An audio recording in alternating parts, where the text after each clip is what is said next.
We are live, you feel me? Ooh. Back in effect, we steady macking your girl. Lush Uno live and direct in the coolest podcast in the world. No jumper with me at all times. The mayor of Inglewood. Munchie B, you feel me? The legend. We're going to bring the mic a little closer to you. And a very, very, very reputable individual, good friend of mine, making his illustrious return. Ola Gotti. We back. Big Geechee, if you don't know, Compton's own, you feel me? Yup. How y'all fellas doing today? Hey, your vernacular code. You said, what word you said? You said illustrious? Illustrious. Let's remember last week we was talking about people, if you've done like a extended stretch of incarceration or been to like a lot of rehabs, you normally have got some time on your hands and you learn to read and expand your vocabulary. That's why you hear people like Mozzie, when he rap, talk about, hey, yo, we acquired the vehicles. Syndicated with Mozzie got the lingo. You feel me? Yeah. For sure. All the like Mozzie, EBK, J-Bo, you could tell these are very articulate gentlemen that might have had some assistance in the penitentiary system in gaining that level of eloquence. You feel me? With that being said, if you are a sports fan, I'm gonna let y'all know, you feel me, you got to get down with PrizePicks. PrizePicks is the best place to turn your sports knowledge into cash. With millions of members, PrizePicks has more daily fantasy sports accessible to all. You just pick more or less on at least two players for a shot to win up to two bandos. To make up to 2,000 times your cash, which is absolutely insane. Run your game all season long on PrizePicks. Turn your playoff hot takes into tickets to basketball's championship series, starting with the play-in round. Every lineup you make on PrizePicks will enter you into the Takes Two ticket sweepstakes, which could get you in a +1 VIP trip to the ship. Sign up today and get $50 instantly when you play 5. You don't even need to win to receive the $50 bonus. It's a guarantee. Just put up that feed and get 50 whopper right back. So right now we got the basketball playoffs are here and the action is heating up on PrizePicks, the best place to cash in on your favorite sports. If you think LeBron James will get more than 24 points, you think Giannis will get more than 35 points, cook up hot takes with your friends and win real money this basketball season when you and your crew run your game on PrizePicks. You feel me? It's fun and simple experience of playing the game. This week on PrizePicks, me personally, I'm looking on the basketball board. I think that Luka finna put up more than 28. I think that's a safe bet right there. And I also think Jason Tatum is finna get more than 8 rebounds. So here is what y'all need to do. Download the app today and use code NOJUMPER, that's NOJUMPER, all capitalized, to get $50 instantly after you play your first $5 lineup. That's code NOJUMPER to get $50 instantly after you play your first $5 lineup. PrizePicks, run your game.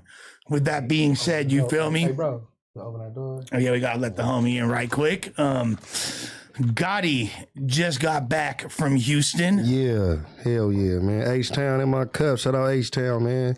Salute to all my folks that was out there, man. It was going crazy. You know what I'm saying? I had a battle out there, but it was a big battle event, TBL, Takeover Battle League. They had a 2-day event. The headline battle was Daylight versus Rum Nitty. You know what I'm saying? So it was a lot of people out there, man. Ran into my dog, Trey the Truth. Trey was there? Yeah, That's Trey dope. the Truth was in the building. Lil Flip was in the building. Sauce Walker. My nigga Peasy was out that way. There was a lot of niggas out that way, man, running around. Shout out my nigga Lil Jeremy, Marty, now. H-Town, it was lit. It was a vibe, for sure. But you wasn't battling.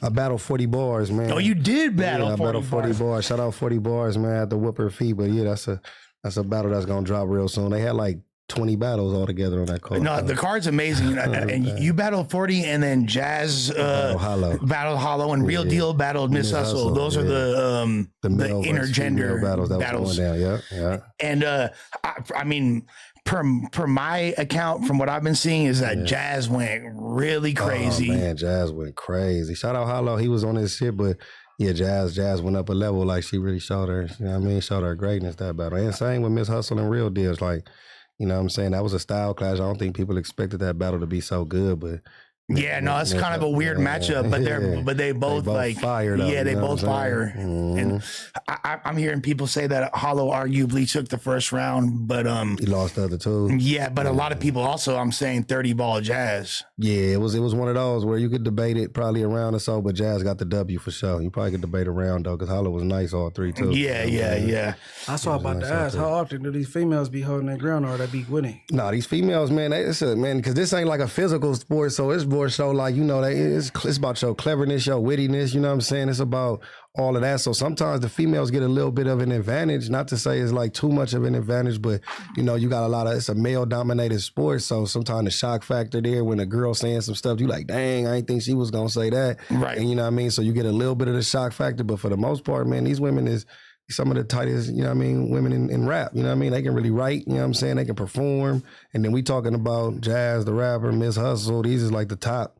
Yeah. You know what I'm saying, in the game, like, you feel me? So they better than probably like 90 to 85% of the males in the culture anyway. They probably more, you know what I'm saying? to be honest. Yeah, like I'll say Jazz and Miss Hustle is probably better than like 97% of them. It's probably like about 10, 15 dudes you can put in front of them. That's it, maybe. You right. know I'm about to start tapping into the females. You know, females talk shit. They talk crazy. Anyway. Yeah. Exactly. Well, it's funny because there's been a lot of evolution in female battle rap. Because when it kind of started, it was all like, bitch, your coochie stank. And like messy shit. Yeah, it's all super messy. But then like they evolved lyrically. And now they talking that shit. Shit. You know like there's a that crew right there, like the Bardashians and all that. Yeah, they like all Official and KCJ. Yeah, KCJ and they Vixen Fire, all of like 40, like you said, 40 Vixen Coffee. Yeah, you know what I'm saying. Like it's some cold female battlers. You know what I'm saying. RX out the city. You know we love RX and you actually that's crazy, Geechee, because.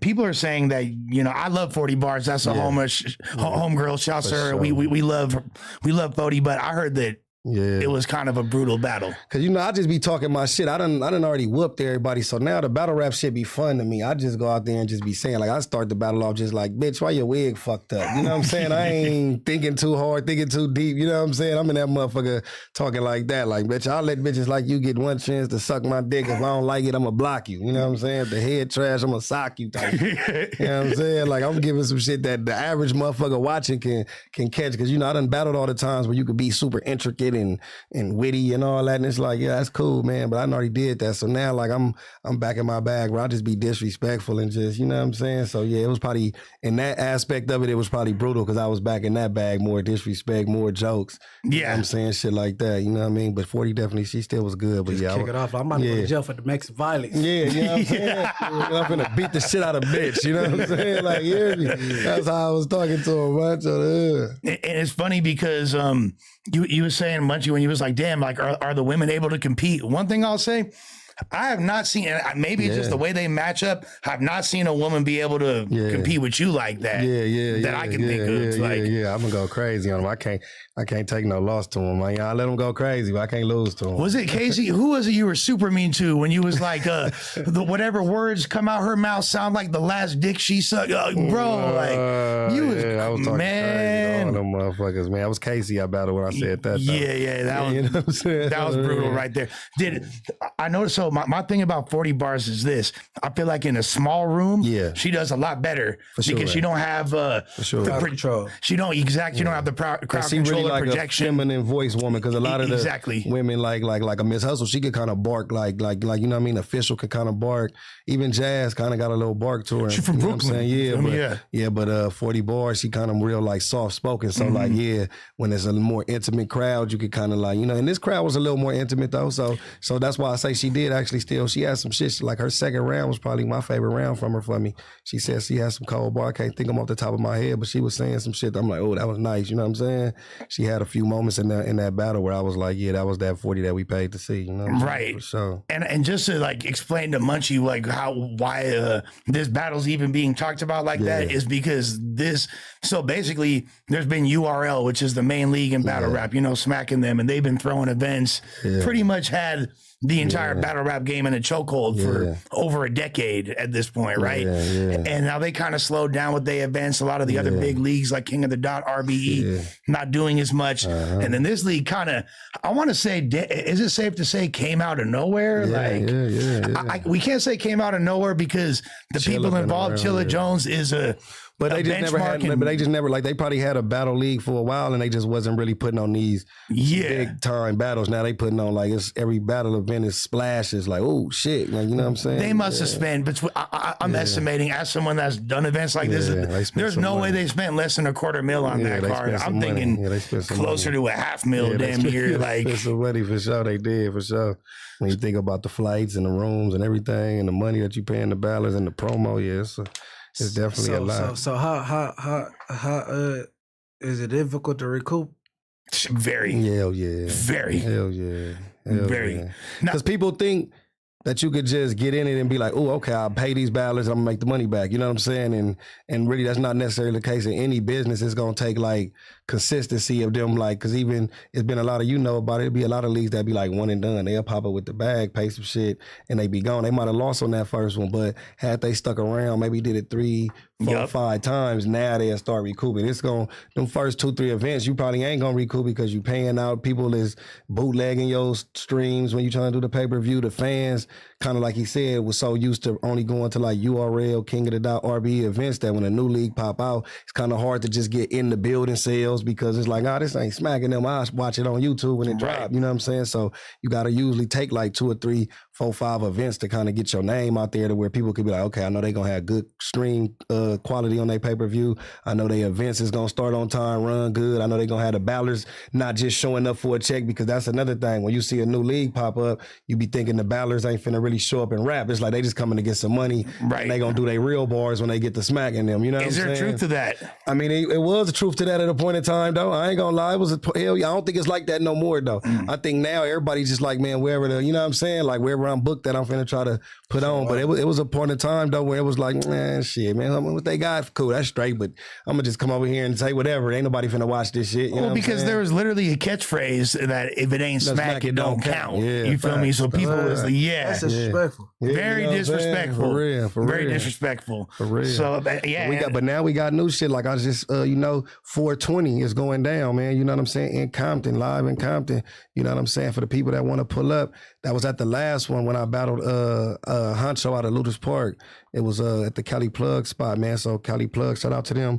You know what I mean? They putting this one together with me as well, man. I'm battling my nigga Active out of the Grape Streets, Jordan Downs. You know what I'm saying? It's the Hub versus the Dub card. You know what I'm saying? We headlining that. We got a couple undercard battles. My nigga Ron Compton battling King Leo out of the Bay Area, out of Sac, actually. You know what I'm saying? We got my guy Lil Biggs, man, and Jack. You know what I'm saying? Them dudes going at it. Then we got L.I. the Mayor on the card, going against Ghost, I believe, from Nebraska. You know what I'm saying? I don't want to get his city, state wrong, but I believe he out of Nebraska, man. You know what I'm saying? My nigga L.I. battling him. Then we got performances, man, from a bunch of artists, man. My nigga Teezy pulling up. Oh, Teezy gonna be there? Pulling up, performing. My nigga The Bully pulling up, performing. Papa Chops performing. T-Money. My nigga King Twy out of Long Beach, out of the 20s, man. He pulling up, performing. It's gonna be a lot of activity going on, man. It's gonna be dope.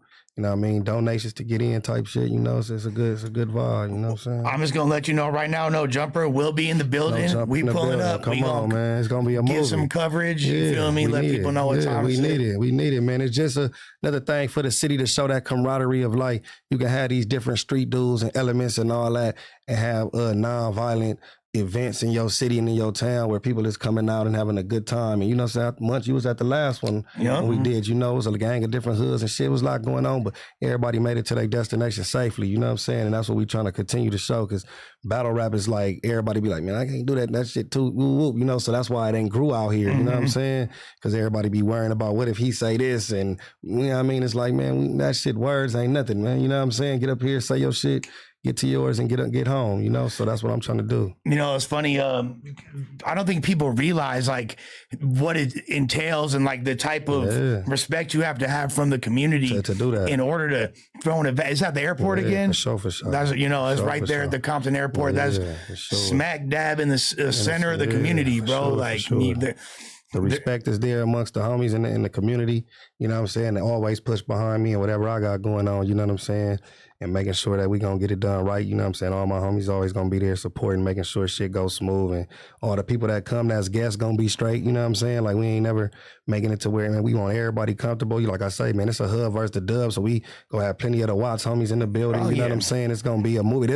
That's why this battle's so big. You know what I'm saying? Like whether people look at it like that or not, they might like how people just announce, shout out Hitman and Mook, that's big. But like for the West Coast, like this is bigger than I don't give a fuck about Hitman versus Mook. What? This is huge. Gotti versus Active. What? That's what they you understand. talking about? This is like some real street bars where we ain't need all them extra multi-syllables. What? This was the hardest in the damn city. The fuck you talking about, bro? That gutter shit. That's it, man. We set the pace for all this shit. You know what it is? They can lyrically. Oh, it's blah blah. We ain't doing that. Nigga, use a bitch. Nigga, I'm from Grape Street. I'm from Nutty. Like that's it. That's all we hear in this battle is gangster shit, man. And I think the coast gonna appreciate it because, like I tell people all the time, man, Active, he been doing this shit for a long time. So for people that don't know, you know what I'm saying? He was battling before me. You know what I'm saying? He been in the trenches doing this shit for a long time, putting on for the West Coast. You know what I'm saying? I might have took it to another level, but he definitely was somebody on the forefront that don't get spoken about as much as the Daylights and the Dizzes and the 100%. You know and Active's been on a tear recently. He's the most dangerous to be battling. It's a dangerous time to battle him. He in his bag. I'll give you props because forget who you are. You feel me? Just considering your tier and your status, this is a high risk, low reward battle for you. Sure. You feel me?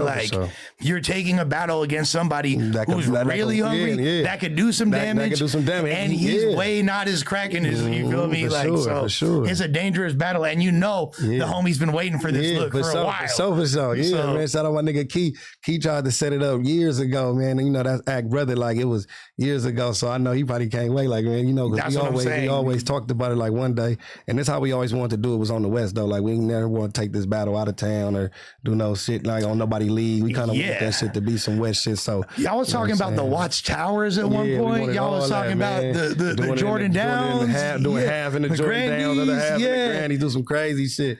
You know what I'm saying? So yeah, man. But shout out my nigga Cali Plug and them for putting this together, man. You know what I'm saying? So it's a 420 event. Pop out, man. It's gonna be a movie. The battle to take place in the Grandies would be crazy. That'd be crazy, right? Yeah, that'd be some shit right there. Block that motherfucker off. Had everybody in that bitch. You know what I'm saying? One way in, one. That should be. We might put that together one day, man. You know what I'm saying? Before it's all said and done, bro. Visually, just think about all what said and done one day, man, in the middle of the G's. You hear me? It already look like a stadium. They go to Yankee Stadium, right? So if you put the little borders up where everybody is around, like you know what I'm saying, the battlers is in the. Smack in the middle. Come on. That should be hard. That would be. That would be. Put that together, man. And just so people know, like for the people that aren't from the sections and all that want to come and attend the event, you gonna be have a great time. Ain't nobody gonna bother you. We having a great time. We gonna have food vendors there. We gonna have, man, it's gonna be highly secure. There's all of that going on, man. Super secure. Super secure. Not a problem, man. It's like our 4th, 5th event we done had there, man. Like it's gonna be a good time, man. Everybody, like I say, man, it's open invite as far as like if you got the address and you pull up and pay the fee to get in, man, there's no problems.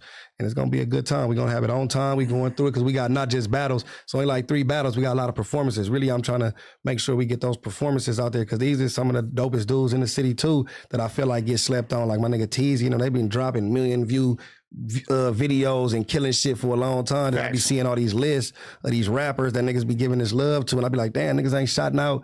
Niggas like bullying them. These niggas been killing shit for a long time, dropping hits. You know what I'm saying? Dropping bangers. My nigga Papa Chops been singing, killing hooks, and making records for a minute. So I'm like, if I can, damn, Dijon Paul, they're not willing to play your pay-to-play game, so you won't put him on the list. Come on, man. Bro. He need to put him on the list, man. Come on, Dijon. Come on, man. You know what I'm saying? What you mean? What I'm talking about? You know, Dijon's list be pay-to-play.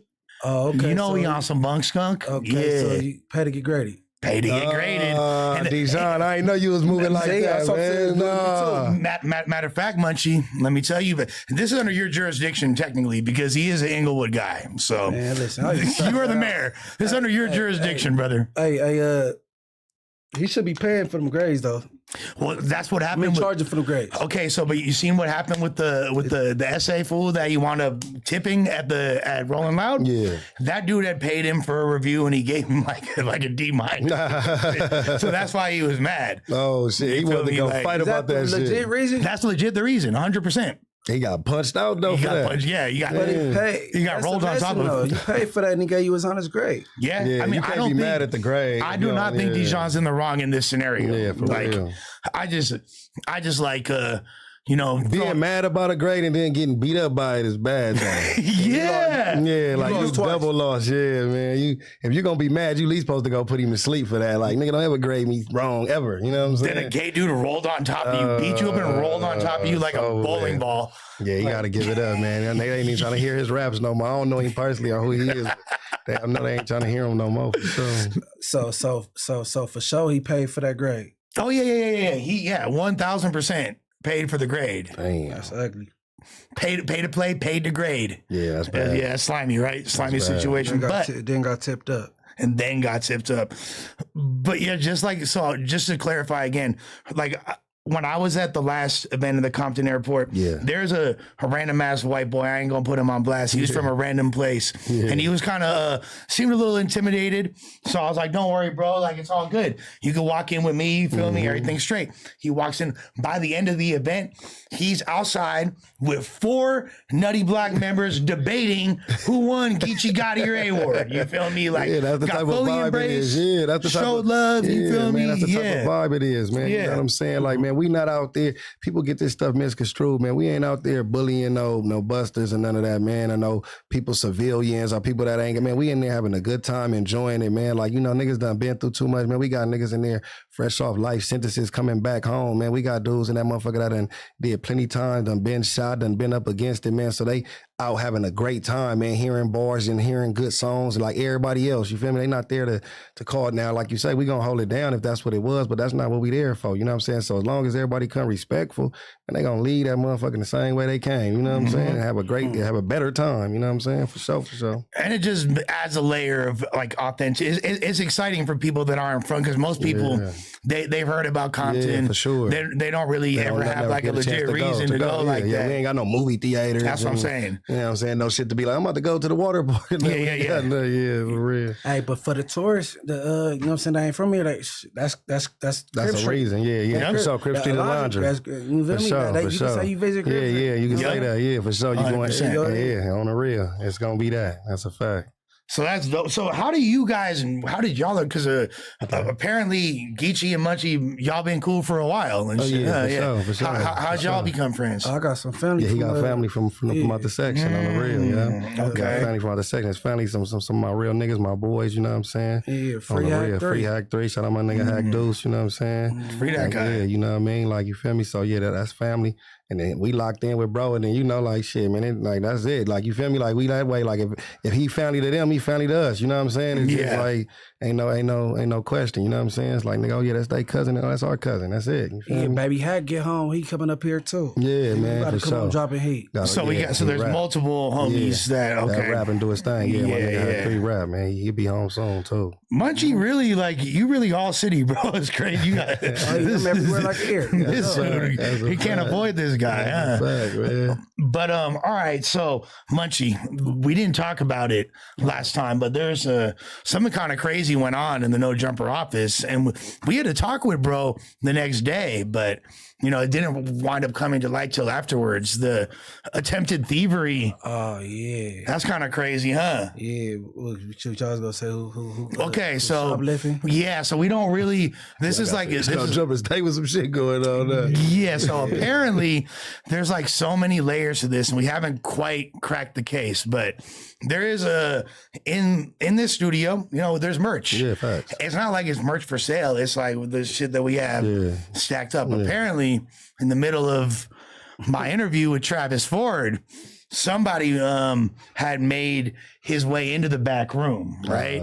And apparently, so at first I was told that Moneybag Rose, and we know it's not you. We know it wasn't you. So Bags is good, all right? But I want to Moneybag Rose. He got cleared? Yeah, Moneybag Rose is officially cleared and exonerated of all charges.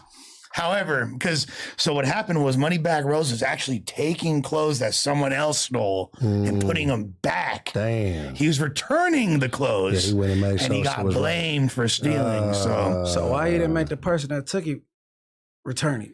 Because it's probably one of the younger homies, you feel me? He wasn't trying to put him on blast type shit. Like, you know what I mean? Like, make it right real quick. That makes sense. Yeah. That makes sense. So, you know, I feel like, you know, Bags did, and the reason why I never thought that Bags would even have the frame of mind or clarity to do something like that at that moment is because he was so fucked up. Like he literally like he was in his own song. Yeah, he would think that there's 4 people sitting at this table, not 3. You feel me? He was just like out of his fucking skull. His own one. But even through this haze of intoxication, his strength of character shined through. No, fact. Moneybag Rose was trying to do the right thing. For sure. You know what I'm saying? For sure, man. Now, my good friend Travis Ford is now taking the blame. Oh, shit. And Travis Ford is taking the blame, but I don't believe him. I don't believe Travis. Hey, what you saying on it makes sense, bro. What you mean? You said he was returning with somebody. I know it is very convoluted. You're right. You'll be the bigger person, like, all right, man, boom. And now, why somebody stepping up that was getting interviewed at the time? Well, I don't know, man. You should have left this story alone. Hey, no, bro, this doesn't sound right. So, no, I think so. No, I talked to Travis, and I think that we're gonna need to have next time Adam's here, because as everybody knows, Adam's on vacay right now doing his thing. You feel me? Shouts to the homie. But when he gets back, you gonna need to have that conversation. You feel me? And clarify what happened. Yeah, that ain't player. You kill me. Because when we had called Travis on the pod last week to clarify that whole situation with the blood gathering in Colorado and all that you was at when Snoopy was lying, or I mean, is it safe to say Snoopy was lying? It's safe to say I mean, you could tell he wasn't trying to. You could tell he wasn't trying to stamp the truth. Yeah. So basically, I wasn't there. I was right there. Yeah, Snoopy had said that he was was basically like he said he pocket checked you. He pocket checked me, man. It was time to go. He said, "Oh, he can't get in his car. I don't fuck with him. All this little shit." Damn. But yeah, we trying to stamp it. I'm like, call Travis Ford, and he, you know. Yeah, just to verify the back to the story. Yeah, I know what you're saying. He did. He was very slick. He was very slick. What could you tell? Because you said much you want to ask. No, I said you want to ask because I ain't trying to lead the witness. Yeah. What could you tell about you trying to clarify the shit? I could tell that he obviously is like friends with Snoopy, right? And like now they've had their differences. They was both fucking the Green Ranger's daughter. You feel me? Right. Now they squashed the beef. They're cool again, and that's true. By the way, I know it sounds crazy. That's Green Ranger. R.I.P. the Green Ranger, the White Ranger. He used to be the Green Ranger, the real dude. Yeah, Tommy. The daughter here. Shut up, Garbing on the daughter. There was Gerben on his daughter. This right here is like the funniest place on the internet right here. I swear to God. I don't know how I always make my way up here, right? But this shit is funny. The Green Ranger daughter is but I didn't know they fell out behind the bar. So they stopped talking behind the Green Power Ranger? That's what they said last time. Because, and you know, there's so many details because at first I had thought that I heard both of them here before. Yeah. And Travis was like damn near engaged or was gonna have a baby with her and all this shit. Wait, but how do people know that's the Green Ranger daughter? Because he was kicking it with the Green Ranger. Oh, like the dude that niggas know, like, you know who I am. I'm the Green Ranger. I'm Tommy. Yeah, well, I don't know how initially he found out. Yeah. But imagine telling niggas you the Green Ranger though. But No. But they just knew that was the daughter. They just a lie. Just like I'm just her. Because she was friends with Ash Bash, you know what I'm saying? Yeah. But that's funny as hell though. But you see, he didn't want to. You know what I'm saying? He didn't want to he didn't want to defend. He knew that Snoopy was full of shit and he didn't want to stamp it because he knew he likes where their friendship is at the moment and he didn't want to be in the middle of it. I was on some bullshit by even calling him. Yeah. But guess what? This is no jumper, and we finna be messy. You feel me? Like so. I had a truth ain't messy though. Bro. Yeah, exactly. They was just calling to clarify something, man. Shit, he didn't want to. He was like, I wasn't there. I wasn't right there. But why though? See that right there? Not like that. Not to cut you off, buddy. But why? You was like, man, there's no jumper, and we finna be messy. Like why though? Like why y'all feel like y'all gotta be messy though? I said the truth not messy. No, the truth not. Yeah, the truth not. No, I'm talking about what he said because he said even if it wasn't the truth, there's still no jumper. You know what I'm saying? Like podcasts is good platforms is on that this like nowadays. I'm trying to get to the bottom of that too, man. It's at the end of the day, For content? To me, it's about being interesting content. You know what I'm saying? Like we have to, like we're competing at a high level. Look at how these content's done. This niggas really got indictments and all kind of shit behind a lot of this content now. You know what I'm saying? So motherfucker gotta have more of a conscious effort of understanding like yeah, it's content for some, but for some it's really not, and it's real life. You know what I'm saying? So I remember that time I came up here, me and 4Xers was up here together, and then the title came, was like we criticized Brick or whatnot. And I know we really didn't even criticize him anyway in the title anyway. But I think the next time Adam was up here, he was saying like, man, Geechee like really not even, he's not willing to talk about nothing street on none of these podcasts. That came out of Adam's mouth, you know what I'm saying? And I remember after that, like the very next sentence, he like, yeah, because like what possibly could be said up here, anything that can get people like in jail, indictments and shit like that. You dig what I'm saying? You feel me? And it just what a crazy concept. So, so now I would love to come back up here and sit with him one day, like, you know what I'm saying, just to, you know, and it ain't to like pull his card or talk nothing about that, but it's just to, because you still got to have a conscious understanding of the culture that we are benefiting and profiting off of, you know what I'm saying? Because these are still real lives that's affecting people, you know what I'm saying? Like these is people's fathers and uncles and sons that's missing away from their family, you know what I'm saying? And though we can still make content on, like, if you go to, you know, my channel, we do no studio, and like I really don't even cover none of that. I ain't opening up no niggas' cases, talking about no niggas' case. That's just not my style. Yeah, that's never not my style of content. Plus, like my hood, like you did what I'm saying, I'm gonna get a call, and they gonna call me like, man, Bella, what is you doing? So I ain't, you know what I'm saying? Like, you feel me? Like I don't even play them type of games, you know what I'm saying? We still got a pecking order and a protocol. But when I see it, and I see that type of content I just be wanting to be mindful of the people understanding, like, man, you can't, everything not a joke, everything not content, everything ain't supposed to be said up here in front of these cameras, because this shit is being monitored and recorded just like a jail call. This is monitor and record. When they say it's called monitor and record, it's exactly what we doing right now. For the world to see. For the world to see, though. It ain't just the, you know what I mean? Anybody can see it. And then once you take it down, somebody already clipped it up, done took it 2, 3, 4 different ways, misconstrued what you said. Because sometimes niggas just be popping it and don't even mean what they say, or people take it out of context and run with it. And now you got to dealing with that, man. You know what I'm saying? I think, and this one of the biggest platforms, I feel like, man, sometimes y'all just need that one nigga in the building that's going to keep motherfuckers like, hold on, cause you know what I'm saying? Like, unfortunately, he just got arrested in a federal indictment, and now the other one's sitting across from me. So, you know what I'm saying? You know what I'm saying? Freedom people's stuff. Munchie is the only voice of reason left. We're left with. I gotta have a voice of reasons up here, man. That's gonna kind of keep it. Who don't mind? Like, of course, like threading that thin line of controversy, because controversy sell. Don't get it twisted. I understand that, but just still keeping it to the point where before a motherfucker say some shit that can get a nigga in that, you know what I mean? Nigga know how to 100%. And look, and I'll say this, me personally, I'm not the one that really be driving them type of conversations like that. Now, would I be willing to have a conversation that potentially puts someone in jail? Nah. You feel me? Nah, I wouldn't. However, you feel if something's out there, you still got to do journalism on your part, how you feel. Exactly. And it's on the interviewee to understand that. But sometimes, like you say, when a nigga drinking, motherfucker smoking, they kind of, you know what I'm saying? They like, for sure. You know what I mean? Now they feel like they at home and they chilling. It's the same way. Like, that's how these niggas be telling. They get high and go up in that motherfucker, say some shit to the police. And then when they sit in that cell, they like, damn, I said all that. Yeah, niggas over with. Right. So, you know what I'm saying? Like, you drunk off McDonald's, motherfucker. You drunk and going in there off them pills. Then you done told them people some shit, you know? So it's the same way up here. Motherfuckers be a little loose. Same shit be like, damn, you know what I'm saying? And that's why, so personally, like when I do interviews, like the first time I sat down with Lefty Gunplay, that was a 3-hour interview we did.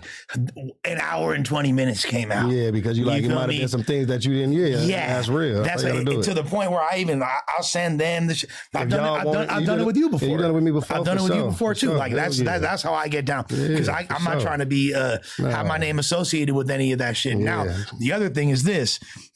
People could come on the podcast, say whatever the fuck they want. As long as you're not substantiating some shit that could actually, like, I could be like, yo, I got fucking 15 hats. I smoke, you know what I'm saying? They call me the West LA Reaper. You feel me? Come to the west side of town. There's a good chance Lush gonna smoke you. You feel me? You don't check in with Mayor Lush. You feel me? And then if there's nothing that substantiates that, I could pop that shit all day. No, I get what you're saying, right? Because like, kind of like the boy Luce Cannon said what he said.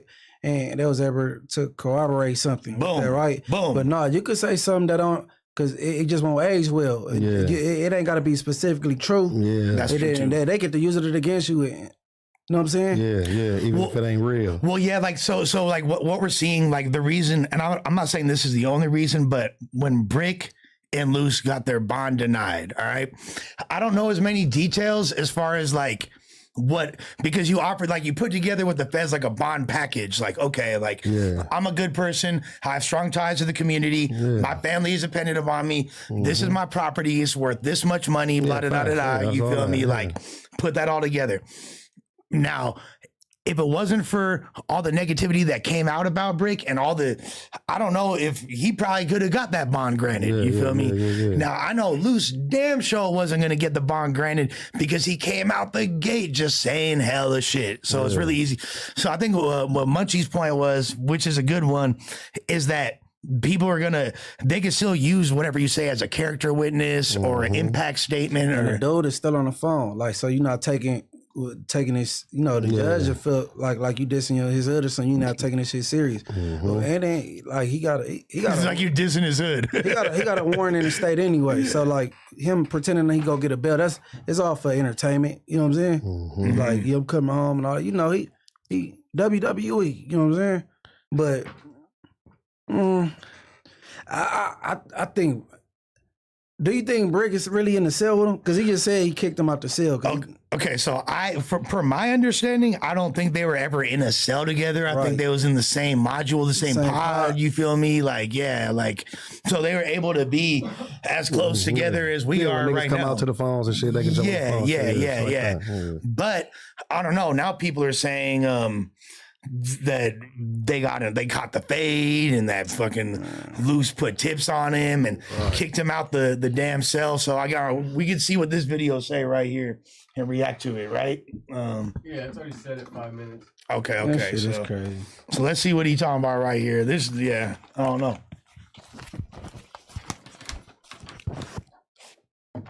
This is a crazy the stuff that grants us to get you another detention hearing, So I'm going to follow up with the attorney today to see what he got going on and see if he heard any word back from them in regards to that.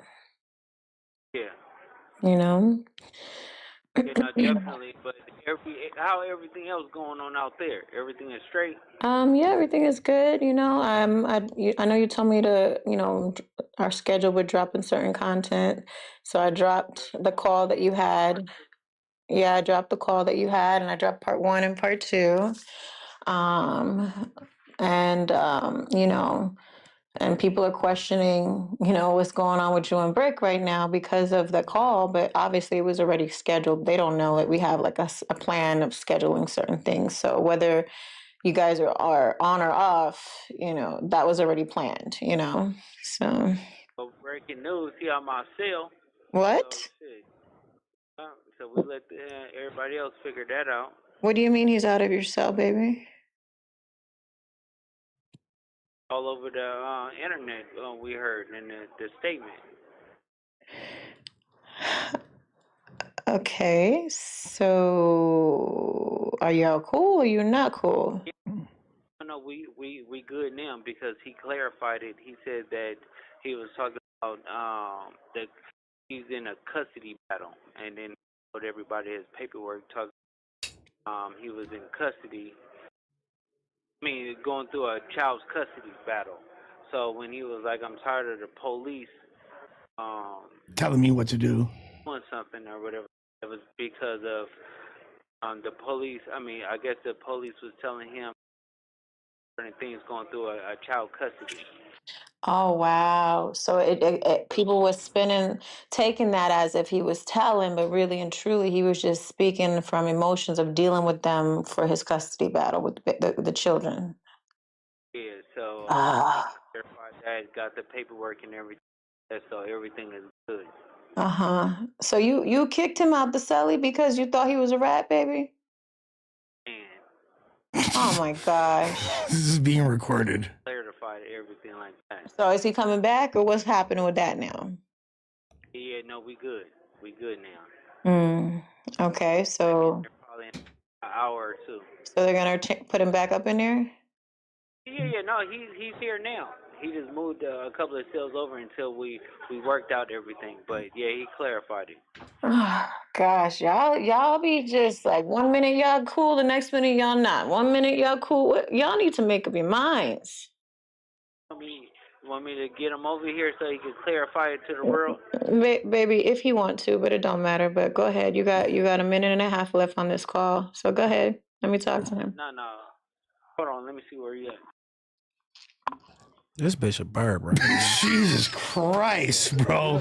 I don't know what the fucking nigga just listened to right there, man. Jesus. Hey, bro, cloud ain't that important, man. That was some crazy Niggas supposed to be shit. fighting their cases and shit. This bro's a bird, bro, and she think this shit is cute. Yeah, She about to be gone. Compton Rick Rock about to be hitting her in a minute. Nah, for real. Yeah. Man, look. The time She before definitely got last- some get. I ain't gonna lie. Yeah. Some what? Some get. What's She's that? That's this lingo for what? She has hella ass. Oh, okay. I thought you was about to say you could do by experience or something.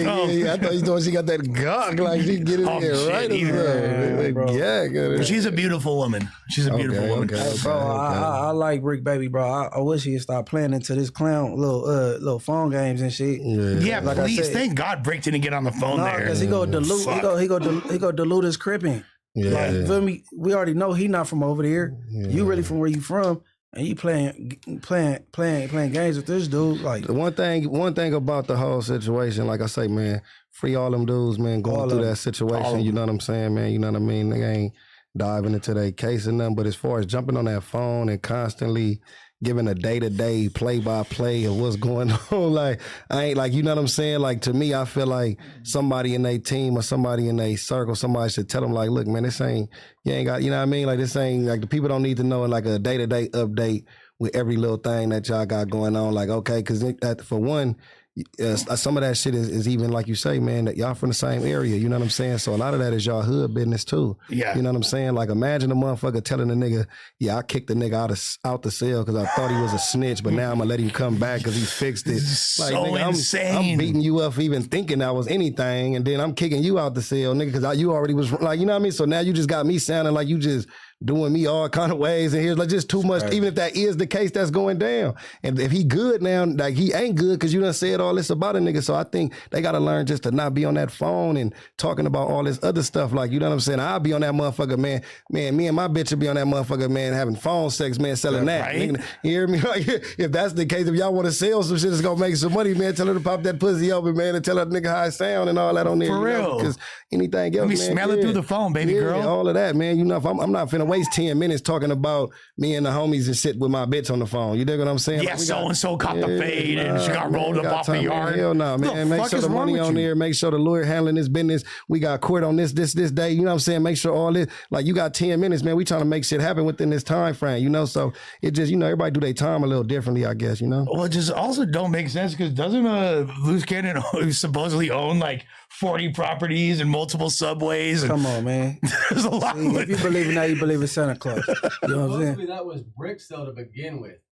Remember? Oh, that was brick sale, yeah. Because you came, Yeah. you came to his facility. You came to MDC when he was Yeah, they there, tripping. and he moved you in the cell. Yeah, it's So- true.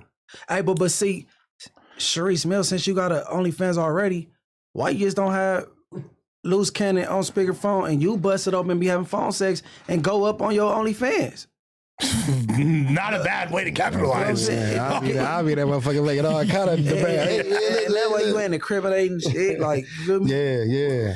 Because I think you know, you got to think, man. You know, I don't know their relationship, but I'm pretty sure that's his wife or whatnot, right? You know what I'm saying? So of course she probably doing whatever, you know, he telling her to do as far as like trying to keep the content going. But like I said, that's why I say somebody on the team got to be able to tell him, like, you know what I mean? Like, man, slow down on all that, keeping this shit going. Because now, like you say, motherfuckers is all that shit is playing out in real time on this right here. So like you say, when you going up for bail hearings and trying to get bail reductions and all that type of shit will get brought up in court. Like, man, this dude's still on the phone talking about this, talking about that. You know what I mean? Like he ain't ready for no reason to give him this and give him that. You know what I'm saying? Like when you say, if you trying to paint yourself to be a certain type of citizen to the judge to get that favor. You know what I mean? Like, you know what I mean? It says right here that he was on the phone talking about beating up his celly. Yeah, you know what I mean? Like shit like that. Like, so like you just making it worse. Like, you know, that shit going down in jails, niggas fighting all day, but everybody ain't getting on the phone explaining every fade. You know what I'm saying? Like, it's somebody fading that bitch right now. You know what I'm saying? 100%. You know what I mean? Like, they ain't getting on this motherfucker talking about it. It happens. It's jail, you know? Right. Now, I will say, Brick, you know I love you. And a one-on-one fade between Brick and Luce Cannon, my money would not be on Brick. Like, you know what I'm saying? Like, mine would. Because Luce is. What? I just feel like Luce. Man, you take I don't know neither one of them niggas. Yeah, I don't know neither one of them niggas personally to say that, but I'm just saying, like, you can't underestimate no nigga. I don't know. Luce might beat the dog shit out of him, Brick might beat the dog shit out of him, but just on some fade and shit as men, you can't really underestimate nobody, man. You know what I'm saying? Brick is not a bitch at all. Yeah, but I'm saying we done seen some of the smallest niggas, man, whoop out some of the biggest dudes. You know what I'm saying? Like, and just because, like, a lot of motherfuckers be intimidated by somebody because of their size or how they voice themselves, you know what I mean, and talk about what they gonna do, and then it'll be a motherfucker that ain't said nothing that going that motherfucker piece a nigga up quick. You know what I'm saying? So man, you going on some J. Reed shit, bro. Yeah. Like, you know what I mean? So I wouldn't know who will win, but I wouldn't just take it and just be like, I think he gon' nigga, I don't know who will win out them niggas. It's also crazy that right now, Luce Cannon is selling Brick Baby merch on his website. There's free Brick Baby merch on Luce Cannon's website. Supposedly, the money go to Brick. Yeah. So cool. It's like, they working together. I can't imagine them being in accordance at this point. Yeah, it's just too much going, man. But like I say, man, freedom, man, you know, hopefully they figure it out, man, and get up out of there, man, because that shit is still, you know what I'm saying, like a pending case that they going through, you know? Yeah.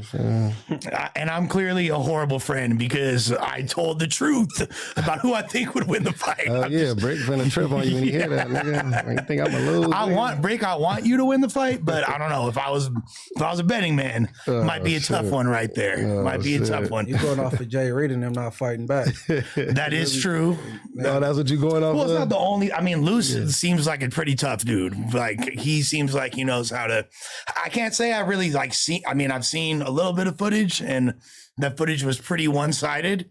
So yeah, I think it's you gotta go off something else. Okay, that shit ain't gonna work. That shit right there. Yeah, you can't just discredit the Brick like that, man. I ain't even trying to. It's not even about the Brick. It's the Brick, not the trick all day. But I just think that's a tough fade right there. I want Brick to win. Brick for the call in and have content on your ass. That's one saying Brick Baby can't fight.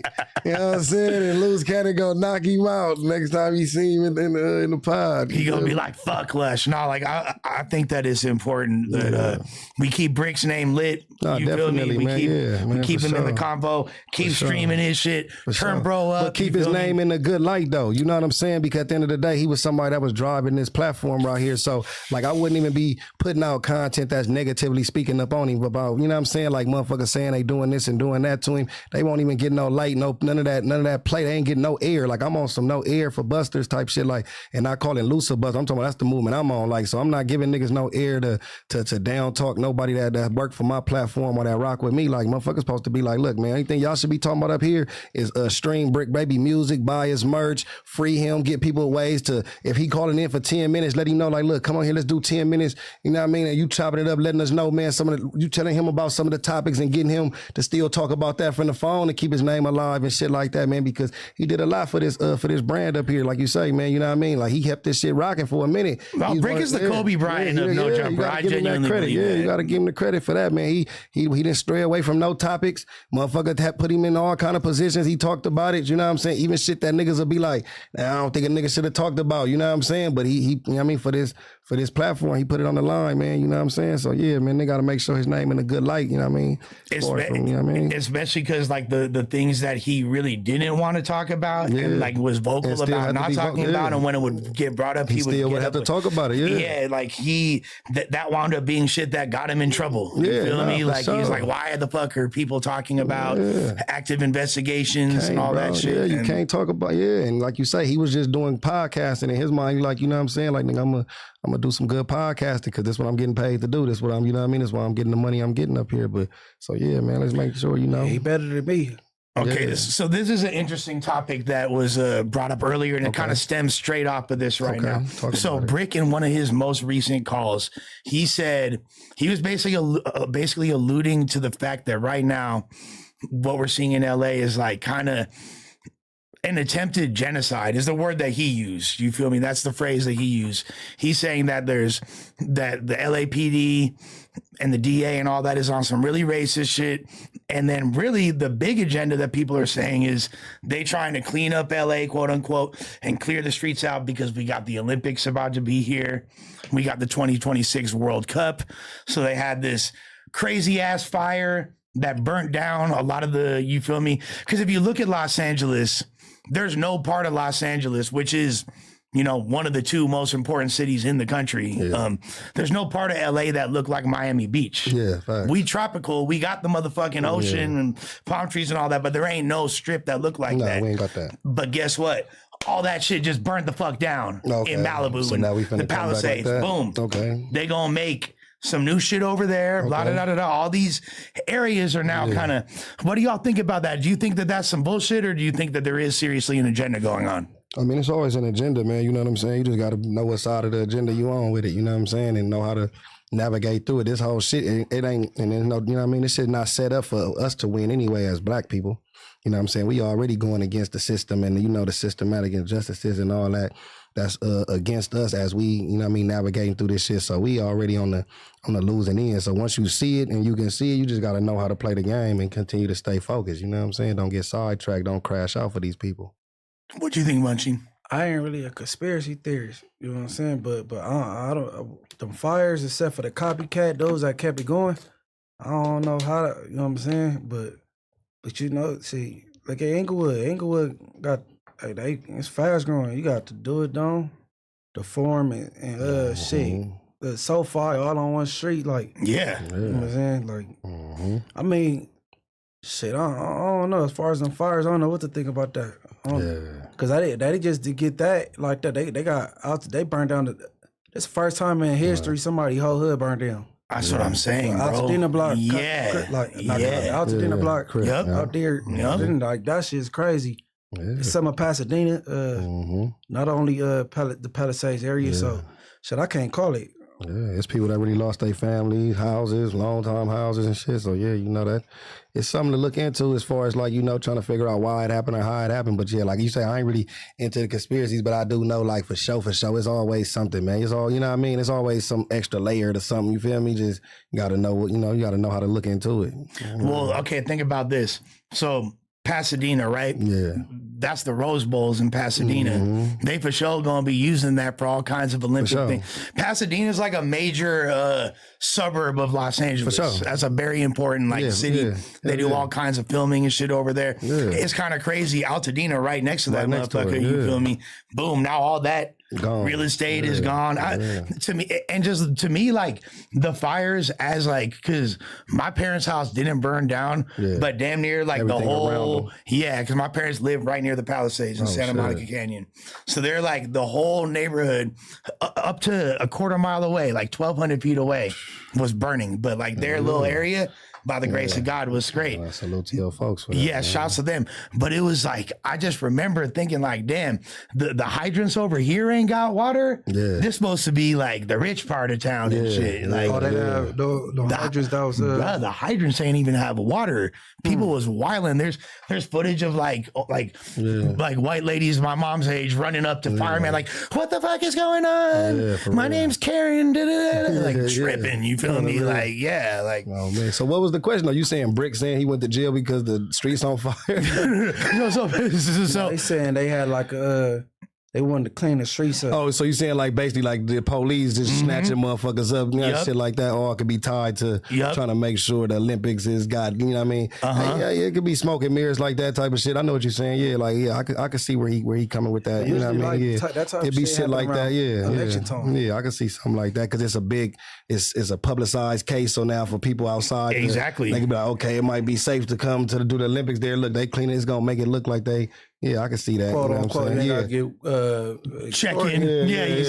For sure. The way it's gonna look to the I can see how they. The Lithuanian volleyball team doesn't need to check in anymore. That shit ain't changed, man. It be black people making black people check in. Like you don't never make the country singers. You know what I'm saying? Shit like that.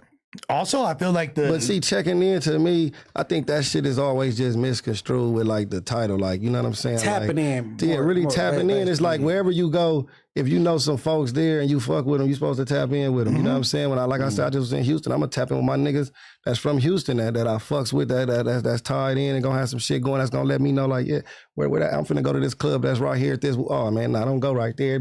If you do go, you need to go like this because this type of shit happened there. You know what I'm saying? I'm finna go get some food here with, oh yeah, that shit straight right there. You know what I'm saying? I'm finna, this the area my B&B in, or this the area the hotel in, so people can kind of tell you how to move. I think when you just go anywhere and you like a deer in the headlights and you don't know the city, you don't know the landscape, that's what's gonna happen to you. So motherfuckers be getting robbed and shit and be thinking that they be set up. It be niggas that just be going to these places that they heard about, you know what I'm saying? Like, oh damn, I wanna go to, let's just say Tams for an example. You know what I'm saying? That shit right there on Central and Rosecrans or something. So a motherfucker might just go there because of a Kendrick video, and then if something happened to him right there, that don't mean necessarily that it was planned or a motherfucker set him up. Motherfucker just ended up right there and shit's happening in Compton on the daily. You know what I'm saying? Like, you feel me? It's the same way at a Roscoe's. I was gonna say the PNB Rock thing is a lot like that. Yeah, and rest in peace to him, but people done got shot and all that there before him. You know what I'm saying? Robbed there before him. You know what I'm saying? So this ain't like a thing of checking in. It's just about knowing, like, okay, where a motherfucker can tell you, like, man, you know, it's another Roscoe's over there that you could go to. You know what I'm saying? That's probably a little less dangerous, got a little bigger parking lot for you to park your nice car. You know what I mean? So you ain't sticking out like a sore thumb. You know, shit like that. You know, so ain't never really nothing wrong with checking in and knowing where you going. I feel like that's a part of now. Extorted is something different. You know what I'm saying? That if you got to pay for that information, that's a personal problem. Nigga, you know what I'm saying? But like just being somebody that tap in with they folks, I think you're supposed to do that. For sure. That information is crazy. Hey, so why people go on vacation and want to go to the hood? Yeah, that's the problem. Yeah, everybody want to make sure they come to the hood when they that's weak. So you guys, if not necessarily vacation, but like let's say like Geechee, when you do a battle or Munchie, you got a show in another city, you're not interested in being like, yo, like, what's up with the turf? You never they don't bring if I end up over there because I'm fucking with some folks and they like, man, we over here doing this in the hood, don't get it twisted, nigga. Put his feet on land and do that type of shit because a nigga in the, you know, is a nigga come from that. So it's always good food spots in the hood. It's always good shit like that going. But for the most part, like, nah, I'm trying to go where some other shit, where shit going on at. Like, you know what I'm saying? Like, I'm trying to, I'm on vacation. I'm out of town. I'm seeing the sights and all that. You know what I'm saying? Like, more like if I go to fucking Brazil, I'm not gonna want to see the favelas. I want to see the fucking projects. Exactly. Like, they got churches everywhere. You know what I'm saying? I basically said that because I think PNB Rock ended up there because he wanted to go to that particular one on purpose. You think so? Yeah, he wanted to be able to say he went to the most grimiest Roscoe's and ate some Roscoe's. Is that based on like any like you hearing that from somewhere? Or you just think that? Because I think bro was downtown. Was like we think because that's the story I heard. Bro was downtown. Said we finna go to Roscoe's. Looked up. That happens to be if you like in the southern part of downtown. That's the closest Roscoe's. What it be is like man, he probably already been coming out here and was tied and connected to niggas and been fucking with niggas. You know what I'm saying? So he probably got comfortable just moving around. You know what I'm saying? Like kind of being how you be in your own city sometimes. You know what I'm saying? It's like me when a nigga, let's just use like where he from, Philly. Nigga go to Max's. That shit right there, smack dab somewhere, it be turned up. You know what I'm saying? Nigga go to them certain spots too and move like that. And not saying something can't happen when you there. So I think he just went somewhere. He might have went there before. You know what I'm saying? He might have been in there because that Roscoe's got plenty of, you go in that motherfucker, it's pictures of hella celebrities that stopped at that motherfucker. You know what I'm saying? They tripping. Yeah. Manchester and Maine? Nigga, that's the original one. Like you got pictures, you name it, nigga done been there. You name it from basketball players, rappers, actors, man, there's pictures, walls of them motherfuckers in there that been coming there for years. So he just so happened to probably went on a day when somebody was, you know what I mean? Like, it ain't saying, it ain't like somebody dying there every day, but you feel me? They just went on a day when it's cracking. Okay, but see, these days, it ain't frowned upon to have security. No. Yeah, no, of course not. So like if you out and about, if you by yourself and your homies, that's something different, but you with your baby mama, put some security on your family. You know what I'm saying? For sure. I don't know. It was a mistake. That's all that was. For sure. Yeah, definitely an ill-fated decision. I mean, but the thing is this too, like you said, this fool's from Philly. Yeah, Philly grimy. Probably the most dangerous city in America. Philly just like out here, nigga. They got it cracking out there, man. We go to Philly, man. I tap in with my Philly niggas. That's what I'm saying. Same way, you know what I'm saying? And fucks with my Philly folks, you know what I'm saying? And they shit just like ours. They turned up. And it's going down out there too. So like I say, he probably been coming out here, so he was a little comfortable. Like, man, I done been here before, ain't nothing happened before, but it just was wrong place, wrong time. You know what I mean? And also, they trenches look a lot worse than ours, bro. They really do. All tight and small. Philly, Baltimore, Newark, them cities, bro. Them trenches are. Guess what? You heard you just said what it looked like. That's why you got to judge the people, not the place. Because I be like running through comments like, man, they don't like the hood. They don't like because they see nice green grass. Yeah. But man, they be coming out these backyards. So you got to judge the people, not the place. You know what I'm saying? Like where Big Sad from. That's up the street from Beverly Hills. 1 block away. But the Playboy Gangsters right here. Activated. So you can't, you know what I'm saying? Yeah, like you come out here and we thinking it's palm trees and all that, and it'd be like shit going on in them nice areas out here, you know? No, exactly. Our hoods look way nicer. You could be in a place, but and I think that might have been somewhat misleading to for PNB because they in certain places like they're used to the hood look, and I ain't even gonna lie, over there where that Roscoe's is at, it do look a little trenchy over there, but it looked janky, but not like Philly. Like North Philly, bro. Like that's what I'm saying. It looked normal to him, right? Like this shit normal right here. Exactly. There's really nowhere in LA that look like that, bro. You feel me? So, but it's Philly niggas come from that trench shit. No, that's unfortunate though. And like you said, I don't think they need to take the word check in the wrong way, aka extort. You know what I'm saying? Yeah. Because even like me being from right here, let's say if I'm going to Long Beach, I'll tap it. Don't from insane like.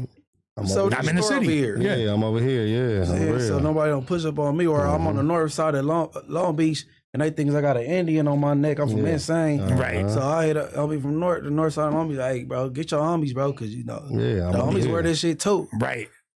Or my Relly, that's from Nutty. He come to Inglewood and he got an NY on his face. They think he's from neighborhood, and we beef with neighborhoods. And the first thing we think is neighborhood crib. We ain't think about Nutty Block. So. Even when you in your state, it gotta tap in. You still tap in with your people. 100%. And I explain that to people too. It's like because they'll talk about a hat, like we can't wear that. I was like, this hat means 10 different shit in this city depending on where you are. Like this, like I seen some shit on YouTube. You was breaking the hats down and shit on the real. Like you might think, oh, this is a Hoover hat, but actually, Dead End Harpies wear that hat too, and this gang wear that hat too. Just depending on where you at, what it mean.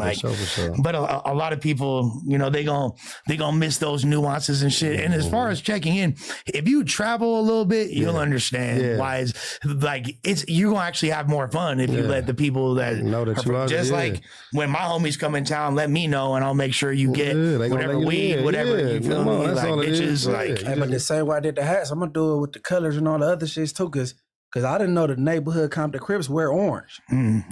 So you feel me? Orange is facts. So you be from neighborhood Compton Crip wearing orange, and then you go other places and the Hoover shit. Right. Like so, people gotta be informed on these hats, these colors. You know what I'm saying? So you could vacate and go travel and move around safely. You know what I'm saying? Politics. Man. The politics, and also just like as far as why I don't believe Luce's story, and it kind of all goes into this since we're I don't believe nothing you say. Here's the thing, all right? How the fuck could people try to use what Brick saying, like, I'm sick of having to do what these police say, and act like that's a snitchable offense on paperwork? That doesn't implicate nobody. That doesn't implicate himself. Like, explain that to me. I think it was took out of context. And that's why I don't like the text, because I didn't got into a homies through text thinking he meant it a different way. Like, nigga, you feel me? It's better to get on the phone and just say this shit. But I think what he said, what did it say verbatim? It said, I'm tired of doing what I'm tired of having to do what they tell me, basically. All right, you know how it's something that simple. Coming from a jailbird or somebody that been on parole or probation their whole life, boom. It sounds like I'm tired of listening to I'm tired of doing what the police. I gotta go shit in the shower when I tell me to, or check in when I'm right. That's how I kind of took it. You know what I'm saying? Yeah, there's nothing that would indicate any type of cooperation, including that statement. And they are so desperate to put this snitch jacket on him. The problem is now, though, you know what I'm saying, with this internet shit, you got a lot of trolls, then you got a lot of people that just say anything, and then there's no consequences. You know what I'm saying? Because now you can just put jackets on people that's not true, that don't got no validity to it, and then now the internet run with it. So you could say he a rat, he a snitch, and then nothing happens once it's proven it's not. Back in the day, the person who called somebody a snitch and then was proven that person wasn't, he got dealt with. You know what I'm saying? But now you could be in Timbuktu making your content, talking about people, saying all this different little wild ass shit, and you got no consequence, so you don't care because all you care about is the views and the likes, and it's just content. I didn't say that. I said it this way, or I'm just putting it out there. It's like, nah, man, we didn't play like that back in the day. You know what I'm saying? The internet world got it to where people feel like you could just say anything. Like you could just put, oh, this dude is a sucker, this dude is a bitch, this is da-da-da. You could just say whatever. You ain't got no facts behind it. These is things you ain't saying to these people in their face. Anything that you say behind somebody's back, you supposed to be able to say it to their face. Right. You know what I'm saying? Like, so anything. So if you willing to talk about a motherfucker and make content about a motherfucker, you supposed to be willing to say that when you see them too. A lot of these dudes, when they say that type of shit, they see dudes and the first thing they do is, you know what I mean? My boy. Hands out, teeth out, happy as a motherfucker. Like, man, you know what I'm saying? Da-da-da-da, like smiling. Because a lot of these dudes who make these pages, when you see a lot of their shit, they don't even show their faces. You know what I'm saying? These dudes just got voices and they just dropping content. So when you seeing them, you don't even notice the nigga that been saying all this wild weirdo shit about you. You know what I mean? They shaking hands and stuff. So I think that's the problem. The internet just got so comfortable with just throwing allegations on motherfuckers, and then you throwing shit up there and just letting people that never been in jail, never been up against nothing, never had to deal with no snitching or read no paperwork or court documents or none of that, trying to like tell you what the shit's saying. You know what I mean? You drop that shit in the comments, you're gonna have a gang of different answers in there because you got so many motherfuckers. Everybody a legal expert. Yeah, everybody just saying shit. You know what I mean? Like, come on, man. Like, I think that shit is the biggest problem, is everybody just so quick to try to throw these jackets on these peoples, and then once they proven that they wrong, it ain't no consequence for them, so they'll do it again. You know what I'm saying? Right. On the real. Well, and that's happened in battle rap. I mean, there's been multiple snitch jackets and attempted false allegations put on people. They do that shit in every thing now in entertainment, man. You know what I'm saying, man? You putting snitch jackets on people. You hearing people putting pedophile jackets on people. You hearing motherfuckers putting all kind of just jackets without no validation. But then the people that's really is these things, motherfuckers is cool. Right. You know what I'm saying? Like the motherfuckers who get proven to be this shit. You see motherfuckers still bump their music. Motherfuckers still make excuse. You know what I mean? Like shit like that. That's where the game is fucked up at, is because now it's cool to do it when a motherfucker get cracked for it. Like I say, somebody like a 6ix9ine who proved he did it and told and all this shit. And motherfuckers made excuses. Oh man, shit, they fucked this girl. Right. They had a right to snitch. He wasn't really a street dude. He's a civilian. You know what I mean? So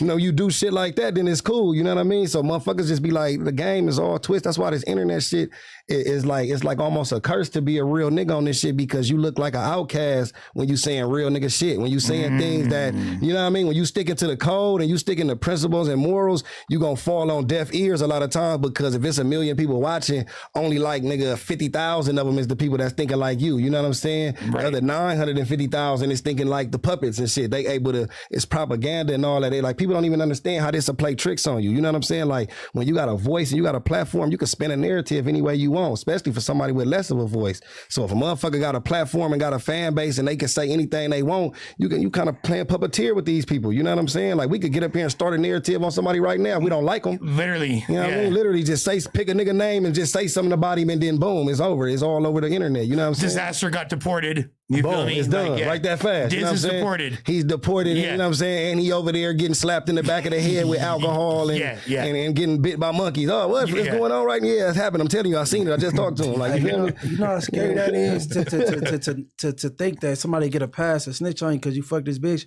That's spooky. That's the world we in, man. I might get told on by a lot of people if that's the case. Shit. Man, leave that girl alone. That's the world we in, man. Like, you know what I'm saying? They give you passes for shit, man. Well, Gotti, you almost you punked the shit out of somebody recently for trying to put some bullshit on your name and shit. You in a battle or in real life? No, and I won't even say in real life, because I never met the man a day in my life. You know what I'm saying? Some nigga way in like Timbuktu just tried to, just be funny on the internet. You know what I'm saying? And that goes back to, like I say, when you could just say anything anything. You know what I'm saying? With no consequences. So when I brung a consequence to you, now it's like, oh man, he's mad, he's tripping. Like, yeah, because you play on my name. I'm talking about knocking you out, fucking you up, because that's how I react to a nigga lying and playing. You know what I'm saying? Especially after it's debunked and done. Now it's time to, you got to handle that. You know what I'm saying? Like now it's on that, but they don't be on that type of time. So then now you look, like I said, the outcast, because this is how real people react when you play with them. You know what I'm saying? Right. Real motherfuckers, you say some bullshit about them and they prove it. Like, hold on, you said I was what? Where you get that from? Woo. Okay. Now now what's up with you though? Now it's, oh man, you know, so this is the game that you play with the internet, where I had to learn, where even my homies was hitting me like, man, don't even entertain none of these suckers, man, because we taking it somewhere else. Like, you know what I mean? Like, nigga, that's how you end up indicted and be in these jail, because you saying shit, you mad enough to be like, man, nigga, I'm whoop, you know what I mean, when I catch you. You know what I'm saying? You saying that, but you got these trolls, and this is what they live for. They living for them reactions. They living to get you out your character. They living to get you to go back and forth with them, because they really ain't got nothing going. You know what I'm saying? Like, a motherfucker sit up on this motherfucker all day and run their mouth. You know what I'm saying? Like, on a real, like, I don't got time to do that all day. You know what I'm saying? Like, nigga, and I don't be in no other nigga business anyway. You know what I'm saying? On a real, like, if it run across my desk, I'ma see it. But as far as just searching the internet, watching every blog about what people got to say, man, there's people on this motherfucker. You could type in anybody, there's somebody saying something bad about every nigga that's living, walking, breathing. Bro, you know what I'm saying? It's crazy. The more successful, I noticed, like, you guys probably noticed this too, like when you guys are at a point in your career where there's momentum, all the bullshit gets re-brought back up. Man. Like right now, I don't even know, because I don't even think like I'm doing that crazy good right now. Like I got a little momentum, whatever. But all of a sudden now, like, boom, the battle rap blog posts me and Suspect fight. Like I was like, brother, first of all, this is a year and a half old. You feel me? There's a fade between me and the homie. Not only that, it's the last 5 seconds of it, right? You feel me? Of like a two. But like you say, man, it's just about a narrative, and how anybody, once you got a little bit of a platform, I could just put this out, and you know what I mean? And then you gonna get some motion off that. Just get a little motion, you know what I'm saying? Like, people use people's names for clickbait all the time, you know what I'm saying? Just throw your name in the title and talk about shit with no facts, you know what I mean? Just because they know your name gonna bring titles, you know what I'm saying? On the real, like, oh, we type in Lush 1 gets slapped up, somebody gonna tune in, you know what I'm saying? 100%. On the real, so that's what it is, you feel me? A lot of times, that's all this really boiled down to, is everybody is so like gung-ho on this content shit, content. But for me, like, I'm still morals over all that though. You know what I'm saying? Like, I'm not finna sit up here. You're not gonna never hear me put no jacket on no nigga without no proof or nothing. I'm not finna be getting up here talking bad about no niggas that I don't know personally. You know what I'm saying? Like, I ain't got no time for that. Dudes that talk crazy about people they don't know. Like, you know what I'm saying? Like, nigga, you don't even know them at all. You know what I'm saying? But you just up here just talking crazy bad about them. Like, you know what I'm saying? About things that somebody else might have said, and things of this nature, and shit, or just like things that. You assume, or things you assume. You know what I'm saying? Because you don't have no real validity behind none of this shit, man. But the internet allowing that, man. But that's why this movement, man, is like, man, we getting back to, like, man, niggas getting checked for that type of shit. You know what I'm saying? And if motherfuckers is hiding from getting checked, then niggas shouldn't even be paying them niggas no attention, because you know what I'm saying? You supposed to be outside. When you a nigga that's talking about niggas, you gotta still be accessible and able to get touched. Like, I'm everywhere in the world, so anything I say about a nigga, they can walk up to me literally and ask me like, hey, you said this? So I can, I said that. You dig what I'm saying? Yeah. A lot of these dudes, they saying stuff, and then they in the comfort of their grandma basement somewhere, you know what I'm saying, on their little keypads and computers with jargons right there. You dig what I mean? Doing that all day. You feel me? They not going nowhere. They going to that same little store right there by their house somewhere, and that's it. They not going out. Popping out. That's it, bro. You feel me? They not even trying to be seen, you know, because they're not comfortable with themselves. But like, when you comfortable with yourself, man, you gonna be able to show face and be around for the shit that you saying, you know? And that's why I give Flacco his respect, because Flacco, he pulling up. He'll talk a bunch of shit. Yeah. He'll fucking start a bunch of shit, but he's still willing to stand on what he's saying. He shows face. Hold on, radio. Hold on, you said Flacco do what? He'll show face. Where? I mean, I'm asking, honestly. I mean, he'll show face. He's hosted wax boxing events before. Hosted what? He hosted one of wax boxing events. He was a commentator. He hosted it. Lovejoy fought a bunch of Pasadena. I forget who he was fighting. It was Donnie. He fought some dude that trains at my gym that's half his size. Right. Lovejoy did. Pasadena, right? Is that where you from? He's, Friday Fights or something, right? Friendly Fade. Friendly Fade Factory, yeah. Okay, yeah. Oh, K-Mac? K-Mac. Brother. I know K-Mac, yeah. Brother or something like I'll be tuning in to the Friendly Fade. Hey, all right. All right, look. I'm gonna pivot a little bit. Yeah. Because I got a problem with this word, because I think it get like all right, culture vulture. Okay.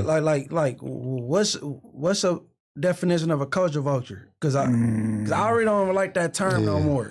You know what I'm saying? Okay, that's a broad definition of the term is people that are from outside of a culture, capitalizing off of it and not giving back to it. Yeah. Like from a parasitic standpoint, like you just taking and not giving back. That's a culture vulture. Like what's his name? He'll be considered that to a lot of people. Post Malone. Yeah, but I'm saying even the blogger dude, like I seen he was up here before, Trap Lord Ross. People look at him like that. He gets those allegations. You know what I'm saying? Because they'll be like, he's talking about cases and things that's going on in these streets and shit like that and making millions of views and probably making money off a lot of these dudes that he's talking about, but then it's like it's no give back to a lot of these dudes. You know what I'm saying? Like you feeding off of their culture, but you a vulture. You eating off of their culture. You know what I'm saying? Mm-hmm. You ain't putting nothing back into it. You feel me? Like on the real. Well, and it's typically used for a lot of white guys. Let's be real. That's what I'm saying. White though. Yeah, That's what I'm saying. Like he'll be used. He'll be an example. You feel me? Yeah, for sure. Adam, Vlad. Yeah, man. The top 5. Y'all top 3. Yeah, you feel me? Like, okay, so when somebody cover a certain topic, right, subject, capitalizing off of getting money, but don't like nothing about these people. Yeah. What is that? Is that what you're saying, Flacco? Because Flacco get me mad because I've been defending Flacco for a long time, right? Yeah, what he do? But then now he making it hard for me to defend him, right? Okay. So you talk about how like the gangbangers is this and that. Yeah. What we don't deserve and what should happen. But lock them away. They're animals. But you claim you fuck with me. Oh, he's nice. Saying that? Oh, he been said that, bro. You fuck with Brick Baby. How you fuck with niggas like us? Flacco ain't talking like that. But you saying what we don't deserve, and then even when they say we need him to come sit down and hear. We need this conversation with him, man. Yeah. Set that up. We need to hear this. No. The thing is, he would not say that to y'all. That's the thing. No, he will act like he don't understand. Yeah, he's a master of deflection, bro. Like there's no accountability gonna be taken, bro. He'd be like, "No, I'm not talking about Geechee Gotti, Munchie, no, because he fucks with y'all." Yeah. But I do look. That's kind of a valid He's a civilian though. Can't talk about gangbangers and stuff like that, and talk about. Because if you don't want to understand our lifestyle for one, and then you talk bad about it, and act like, you know what I'm saying? Yeah. Hey, bro, I just don't understand how you do that, but you claim to be super, and you capitalizing off every, because that's all you cover. So you're saying that Flacco's a culture vulture? That's the first person to come to mind. It ain't the Vlads, no, Trap Lord Ross, or this nigga Adam. Flacco. It's like I'm like because you fuck it. You speak Flacco is on you. No, bro. You got all this venom on your tongue. Flacco, it's on you, nigga. Like you just like niggas members only chat. Earth. Yeah, nigga, we on your ass now. I tried to help you, man. I've been trying to help you. Like that's why I'm like, damn, and he make it hard for me to even defend him these days. Nah, because you can't be saying fuck a certain demographic and you know what I mean, and not be in support of that culture, but then your content is basically eating off that culture because that's the same shit. No matter the color or race. Then you go Martin Luther King and say what should happen and what should, but you get into your chalupa now, but all right, do something then. Yeah. Like I did challenge them like whether it was back to school, so I'm like, pull up in the set then, and then you know what I'm saying? Give something back. Yeah. Right. He stopped answering. Like I called his bluff. Yeah. You know what I'm saying? Hey, but see, that'd be the biggest problem. Yeah, that'd be some of the biggest problems too, though.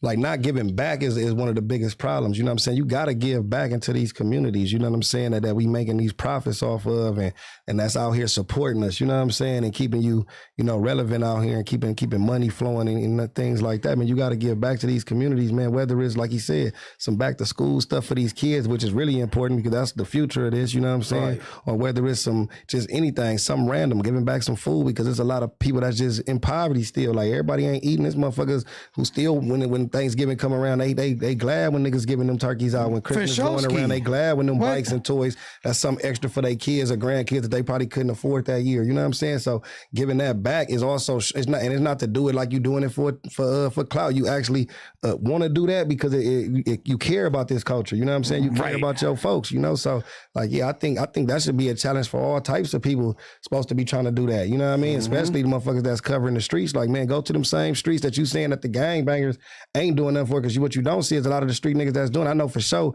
in my hood we doing that every we Christmas giveaways, toy draw giveaways, school. Yeah, you feel what I'm saying? Niggas is doing that. So whether y'all seeing it or not, motherfuckers is in these hoods and it's going on everywhere. It's plenty of hoods that's doing that. You know what I'm saying? Like that where they giving back every year. They doing it out their own money. They got their homies all pitching in, doing what they got to do, straight up, trying to figure this shit out. You know what I'm saying? So like, yeah, a lot of times niggas be misconstrued thinking that street niggas is just out here just on all bullshit all year, and really niggas not smartening up, but they not highlighting that. You know what I'm saying? Nipsey was not the only person that was pushing that wavelength. Nip was like he was the face of it. He was the face of it. He's the face of it. And he inspired a lot of that. But now that mentality is throughout the city. Same way Tupac inspired, he inspired. Like it just keeps trickling down. You know what I'm saying? Like to the next generation. Like, and we gonna inspire and it's gonna keep going. You know what I'm saying? So if you notice when we was talking about culture vultures, when you asked that question, Munchie, what's the first name that I said? You said Adam? I said Post Malone. Post Malone, yeah. And I'll tell you why I said Post Malone. Yeah, Post Malone. Yeah, what he do? Okay. Post Malone is a guy, and I, he got some cool songs and all that shit. Post Malone is a guy that came making White Iverson, right? Yeah, that was White Iverson. That was his hard ass song, right? You feel me? He had the braids and all that. And now this fool's like, oh, my girlfriend Clementine left me in Carolina. You feel me? Like, bruh, like you used hip hop culture to get a fan base, capitalize off of it, and then kick that shit to the curb when it wasn't doing you no more. Like, to me, that is the textbook definition of culture vulturism. But that's the problem with hip hop culture too, though. Like, we be quick to champion other motherfuckers, and then we don't be trying to champion our own legends. You know what I'm saying? It's dudes who wasn't white that made songs that was probably just as good as White Iverson, but motherfuckers ain't gonna play it. You know what I'm saying? Like, we got so many politics amongst our own self in the culture where it take a lot for people to support you. You know what I'm saying? Like, we got dope rappers. You know, plenty rappers. I can name 30 people better than Post Malone. You feel me? So yeah, that's a problem with the culture ourselves of knowing how to support ours. You know what I'm saying? For real. And and we've talked about this several times. Like, black people are the most accepting people probably on the planet Earth. Gonna show love if you cool. You feel me? Motherfuckers ain't judgmental. If you good at whatever, be it fucking. We gonna show you some love. We you feel me? And if it happened to be rapping, if you cold at rapping and you embrace you, whatever race, white, fucking Pacific Islander, fucking don't matter, Mexican, whatever. People gonna like black folks are gonna show love. So I understand wanting to be protective of that. Now Flacco recently made a comment that he is kind of trying to get out of the gang space of content. He trying to move on and do, and I respect that, but I will say it also kind of supports Munchie's narrative of culture vulture. If you're going to use the gangbanging got shit, hot off that and then just that's kind of bootsy. But he not qualified to speak on it. Yeah, right. So it's about time to get off it probably now. You know what I'm saying? You qualify, and then you claim you don't respect you don't respect gangbangers. Yeah, and you know what I'm saying? So why what else you go cover then? Yeah. Well, this is a dude, and like Flacco, and we've had so many debates. Me and him have probably had more debates about this topic on this channel than any two people, right? Yeah. And it's always me on this other side. Yeah. And he basically, when I'll be like, there's beauty in gangbanging, like it's a community thing. Like, I understand the negativity that shouldn't be glorified, but there's a lot of aspects of it that, like the brotherhood aspect, that I think is really beautiful. Definitely. And he'll laugh in my face when I say that. He'll be, come on, Lush, seriously, laugh in my face. Like, I just said the most retarded thing ever. Yeah, because he haven't probably seen that side of it, because he's not, you know what I mean? Like you said, it's a brotherhood. Like, you got to be a part of it to understand that part, you know what I mean? So like, he would just need a real conversation with people that's like, you know, that he that been around understand enough, it. Yeah, no? yeah, probably, but like probably not to the extent of even understanding it all the way fully though. You know what I'm saying? Because sometimes people will bring motherfuckers in, but they not all the way embracing it. Just because I brung you in my house don't mean you really was, you know what I mean, embracive that I brought you into this. You just like leave like, I was at the homie house, I was at this nigga house. Right. You know what I'm saying? But you ain't realize, I brought you somewhere, man, a safe haven. You ain't had no problems. Everything was good. We fed you, made sure you was straight, anything like that. But to you thought you just did some shit like, oh yeah, I was at that nigga house, just straight. I just slid through Compton like it was nothing. You know what I mean? But didn't understand what it took for a motherfucker to do that for you. I think you just got to understand that part, like, because gang content, for one, that's the bottom of the barrel for YouTube, though. I'm gonna keep it all the way gangster, like for real though. like gang content, like ain't nobody. I don't know no nigga that's, and maybe somebody can school me. Maybe Falco might be getting paid off that shit, but I don't know. But I'm saying like besides him, then it ain't too many motherfuckers that I know that's just out here just rich off gang content, bro. Like these niggas is like exactly like the content niggas is making money. I mean, I'm watching all these Kai Sinats and all these dudes that's really making money off content. They're not nothing gang banging on their stuff. I think people just is sitting here making themselves make that type of content when there's so much other stuff you could be covering all day, man, that's way more interesting, that got way more view counts, way more people that can relate to it and talk about it. You dig what I'm saying? And keep that going. Don't get it wrong. It's people that's interested in the gang stuff because it's people over the world that didn't live the lifestyle, so they like to hear the story. That's why like jail content is being glorified. You seeing a lot more people like talk about that stuff, but I think it's about all and how you do it. You know what I'm saying? Because there's nothing wrong with it as long as it's done in the right way, because it is people that want to hear about the ins and outs of how this shit is and how did people navigate it and make it through this. You know what I'm saying? Like I got my homeboy in the cut, man, that definitely want to bring him on before the show over and then get him a full interview up here one time. What it is, man, my boy Baby Wood, you know what I'm saying, came home 20-something years, you know what I'm saying, caught his time as a juvenile, walked off 20-something years, back home now, off a murder case, back home now, starting his own clothing line, doing all these things. So when he tell his story, nigga not glorifying the murders that a nigga caught to do the time or all the different phase. You got to think a nigga done had a million phase through a 20-year prison binge. 22 you know what I'm saying? years, and huh? all that. Nigga ain't talking about all that. Nigga talking about how a motherfucker made it through all them dark times and still had the vision to come home and had to really be doing all that law library shit, all that hard work shit to get back out. You know what I'm saying? To make sure a motherfucker get back to this side and still stay focused enough to get their clothing brand and bring something different too. Because a lot of motherfuckers come back to the streets with nothing. Like after 20-some years, you done lost family members that done died, bitches done moved on, nigga, jobs ain't there for you or nothing. So how you still stay focused? Like that's the type of shit that need to get, like, you know what I'm saying, like really paid attention to and glorified. I think we glorify the motherfuckers that's talking about the bullshit like that we all could talk about. You know it's so funny, like you see like these dudes that damn near seem like they want to go to prison, or they're excited about the prospect of having to stay there. And you got dudes like this guy, your homie that you're talking about, who got in a situation where he had, that dude, I'm pretty sure he gonna say he wanted to get out of there that whole fucking time. You feel me? Sure. But he stood tall, did his shit, came home, and now that's an inspirational story for sure. And he got and it's a documentary out. My boy just dropped, man. If y'all go on YouTube, man, Fly Thugger, FLYYTHUGGA. It's a real Compton movie, man. It's gonna tell you his origin from a kid all the way to coming home.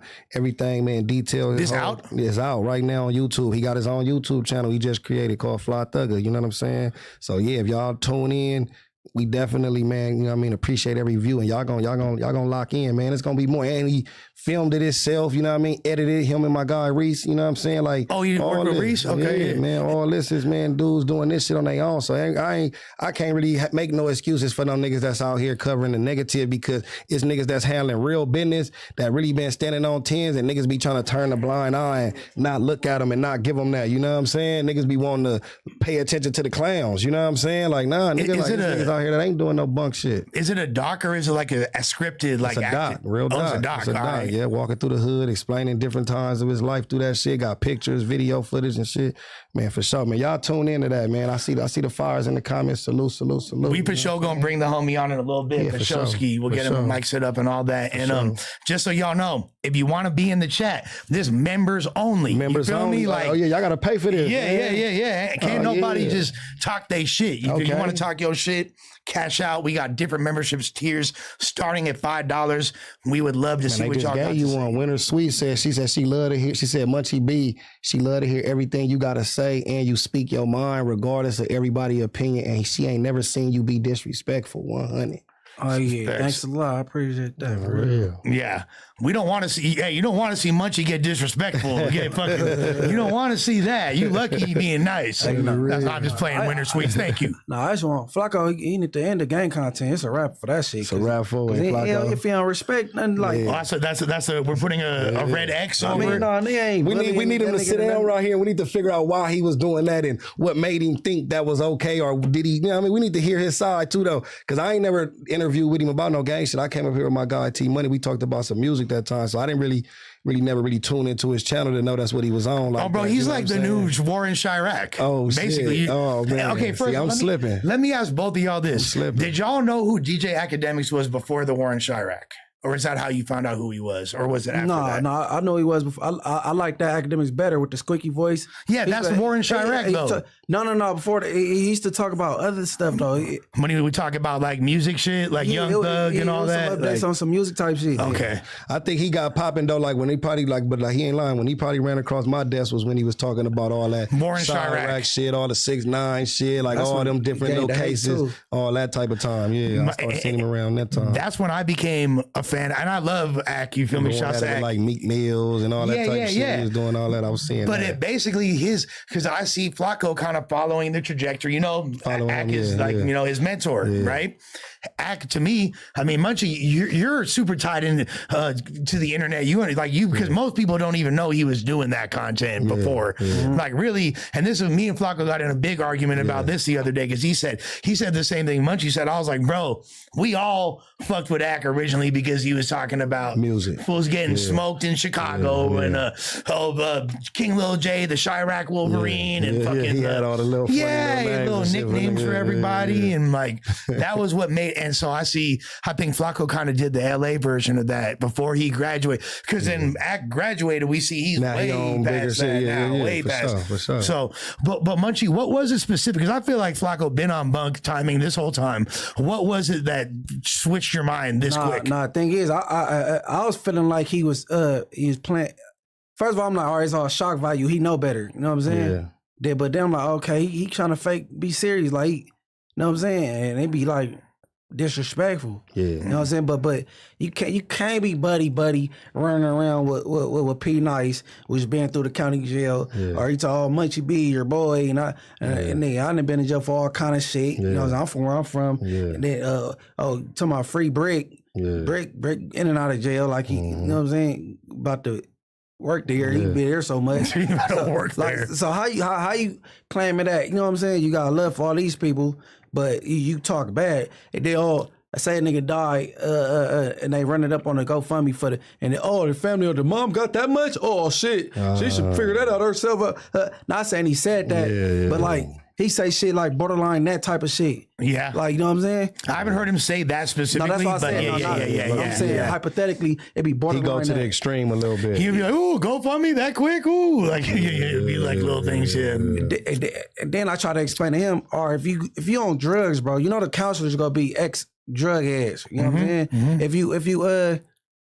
If you alcohol, same thing. So with the gang thing, the people that's gonna get, that was in it, right? It's gonna be that. Oh, why are they giving money to the here? This how it's supposed to go. Like, man, you don't know, nigga.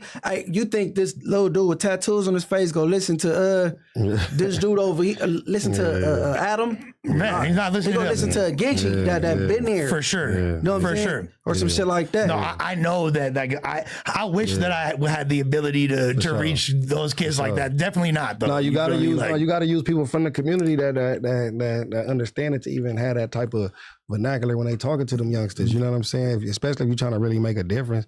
The problem be people don't really even be trying to make no difference. You know what I'm saying? People see people trying to create change, and then it's like man, nah, man, you know what I'm saying? But it's like, because people don't really want to see the change, you know what I'm saying? But it's gonna come sooner or later, whether they like it or not, because people is smarting it up, you know what I'm saying? People is like realizing like a lot of the shit that they did at a younger age, now it was really no benefit from it, you know what I'm saying? So it's a lot of dudes coming home from prison that's tapping back in, like real ones coming back into them hoods and able to spill that same knowledge. Like, man, we tripping with them up in there. We ain't tripping with them. So like, you know what I'm saying? We ain't finna be tripping with them right now. You know what I'm saying? 100%. All that type of shit is starting to go on in these hoods. You know what I'm saying? So that's why, like you said, that shit we was talking about earlier, it do be stuff like that. When they start seeing that change, them police, then they start trying to take niggas down and get niggas out the way who trying to help that change. You know what I'm saying? And trying to and lead the streets to like people that haven't got that knowledge yet. You feel what I'm saying? So then that's where you get the free for all. That's why you get the separation. It'd be a lot of young dudes who be out there alone and misguided, because a lot of the dudes who know what's going on, they either locked up or they done came back and now they chilling with their girls and handling business, and they out the way because they like can't even reach nobody. You know what I'm saying? Because this shit is all fucked up. You feel me? Ain't got enough soldiers on that line with them. You feel me? But nah, it's coming back now though. And that's why I feel like someone like me who I can reach are the junkies that are trying to get clean. That's your job. That's my lane right there. And I know that there's a bunch of, because they gonna look at you and be like, damn man, he went through some shit and he was able to get himself right and clean himself up, and you open about, you know what I mean, your addictions and the things that you struggle with. It's gonna be somebody that went through that same shit. I give hope to the J-Cats of the world. You know all J-Cats. For sure. You could stop being one for a hot second. For a hot second. You feel me? You could be slightly less J'd out. You feel me? Hey, y'all was going on one too. I'm like, oh, his mouth foul. He was calling niggas the F word, the gay F word. He was like, they suck D-I-C-K. Who was? Oh, bro, yeah. When you and Flacco was right, I'm like, y'all was going at it. No, we wasn't going at each other. Oh, okay. No, we was going at Rich Grinder, like this. Somebody. Yeah. And Neem and all. He was going at Neem, my partner. You feel me? Like, no, Neem good people. Yeah, Neem from the West Side. I fucks with Neem. Like, why you keep targeting Drea though? Yeah, so here's the thing. I've never met Drea. I would like to meet Drea. She seemed cool. You feel me? I got nothing bad to say about her. I became aware of Drea through this situation. Okay. So he's saying that, so you correct me if I'm wrong, Drea managed a bunch of YouTube talent in the LA podcasting space, correct? Right. So Neem is one of them.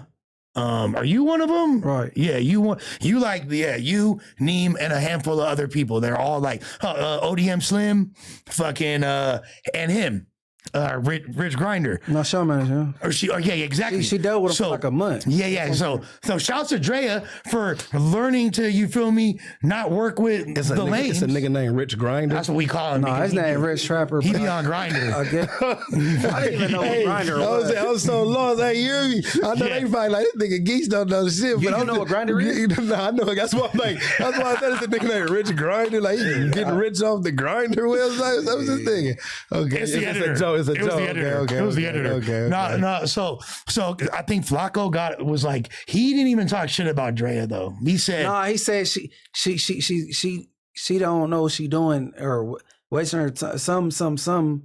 Like, why is she working with these lames type? Why are they working with her? Yeah. But I've been straight. I don't know what he's talking about. I'd like to work with Drea. She sounds dope. No. I've been straight though. I'm saying, why?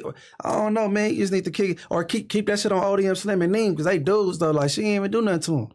Okay, so we can speak up for ourselves. We dudes though. And it's giving kind of sassy. You trying to target a female? You know what I'm saying? See, that's funny because I didn't really take it like he was getting on her bumper so much. I took it more so like Drea, like, you're solid. Why are you fucking with lames like that? And that's how I took it. When you say lame, you talking about Rich Trapper? Yeah, he was talking about Neem and Rich Trapper and ODM. You don't fuck with any of them. Like, I fuck with ODM. I fuck with Neem. I fuck with you. He fucks with you. ODM Slim. Yeah. This is why, and Young and I fuck with heavy. Yeah. And this is why it was super funny. Did you see when me and Suspect and Flacco was there, and Flacco was all, he was like, ODM Slim, da-da-da-da. And I was like, ODM Slim could beat your ass, player. You feel me? Like, and Suspect start cracking up. But it's like, I legitimately think that that's not a guaranteed. ODM Slim's an OG. You feel me? Been in the streets his whole life. Like I wouldn't just think you could beef with him. Us OGs, bro. I get it though. Like I'm older than you. First of all, just cause he's not an OG. He's not. ODM Slim's like. They in the car. People in the car. Hold on a second. ODM Slim's like 50. No, Man, ain't no fucking y'all 50. crazy. he's like 45. Yeah, hell no. No, Crazy yes he is, bro. He's older than me. There's no way. Slim, my bad, bro. My bad. I called you an OG. Jesus Christ. Sorry, nephew. Like I didn't know. I thought Slim was like for sure older than me. No cap. Really? No, people in the car. I think they. I'm 43. People that gang bang. OGs or something like that. Yeah. You make it to see 25, nigga. Use a OG. I don't even correct people. Though. I'm like, all right, OG. I ain't no OG. Yeah, okay, so what's an OG age? Just, like because OG is a generation too, though. You know, you got to think of all this shit is time lapse. You know what I'm saying? Like you got to like get to that level to be even considered that, though. You know what I mean? That's like an original, like you know what I'm saying? Just generations who started that. You know what I mean? From that, that's why like you say triple OGs and OGs and then it go down from that to where you get all the way down to the youngsters. You know what I'm saying? So it goes like big bruh, big homie. It's just a lot. It's a lot. It's like OG. I say, it's just too much to even name. You know what I'm saying? That I'm a Crib and he a Blood. They got different ways to say it, and we got different ways of saying it. So it's too deep to even go. But like we wouldn't consider like a nigga my age or his age OGs. Though. But what about like the youngsters, little 15-year-olds? They ain't gonna be like, oh, Geechee the OG. They damn sure ain't gonna say that. Ain't no youngsters gonna be like Geech the OG. Like that's the big homie, the big bro. I think you guys, I'll be that older homie or something for sure, but I ain't gonna be that OG. You guys are in denial about your OG status. Shout out to the OG homies though. For sure. Here yet though. For sure. OG, I feel like, I mean, sometimes if I get called OG, then normally like it's the same way I would say it to like an older like.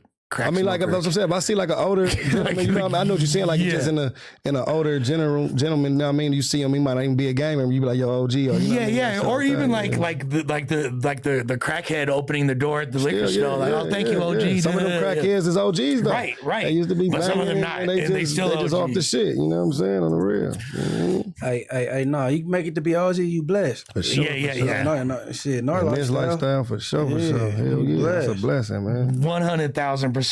Now, okay, so much is going on right now.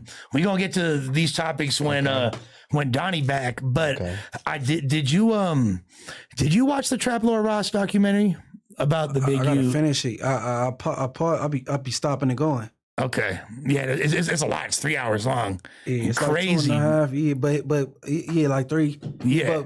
But so far, it seems like it's put together cool. I mean, it's put together great. We know that Ross is amazing at what he does. Yeah. Now, I didn't watch it, but I heard it's like 2-3 hours long. And I'm not gonna lie, it implies and says a bunch of crazy shit. Damn. Like to me, so this is not my opinion. All right. So this is not my opinion. But if I was just a random person and I just watched this, my takeaways would be, okay, it pretty much is assuming that all these people are guilty. You feel me? It basically low-key implies that Brick Baby is involved in the Lil Durk thing and he's Coco number 4 in the Durk thing because they had footage of they had a picture of Brick in the studio with them and they had a video of Brick talking about right afterwards like, hey, see, Quando should have checked in. Like all this. He got all that in his video. He got all that in the video. It has a lot of shit about the whole Big U situation and that young gentleman that had got murdered. And it basically like, I was like, damn, this is like the prosecution's case. I'm watching like this is what the DA finna say. That's how I took the documentary. And it's like, it's kind of crazy. Wack was really upset about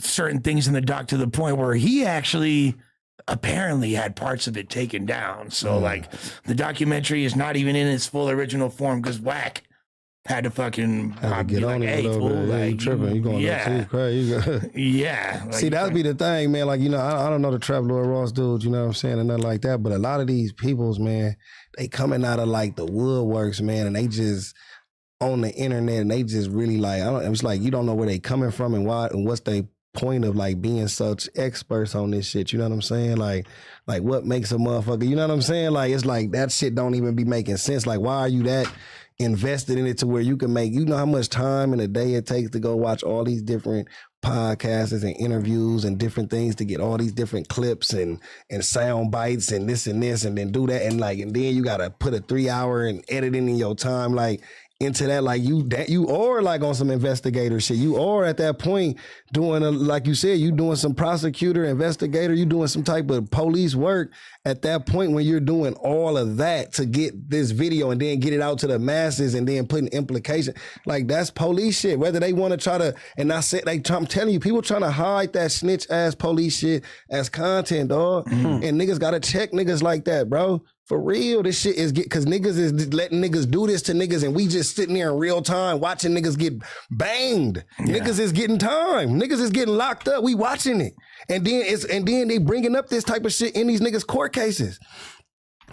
We done been to jail before and seen other niggas that done been to jail and shit that's on their Instagram and shit. So I don't know why motherfuckers acting like this is some made up shit. This is real. Yeah. The Instagram, YouTube, all this shit getting motherfuckers locked up. Shit like that, man. When you really own that motherfucker, like committing crimes and talking about shit and doing all this, they bringing it. So now if I done did some shit on my shit and I might have just posted it, I done took it down, but then you done screen recorded it and you bringing it back up because motherfucker might have missed it when I said some slick shit like, oh yeah, man, should have checked in, I might have just said it and nobody peeped it. But now you highlighting it and putting it back in front of the people facing and replaying it over and over. Now the prosecutor looking at it like, oh damn, I didn't even think that went with that, but it do go with that. It's like, you know what I mean? It's more minds putting together the story. It's like a hive mind thing.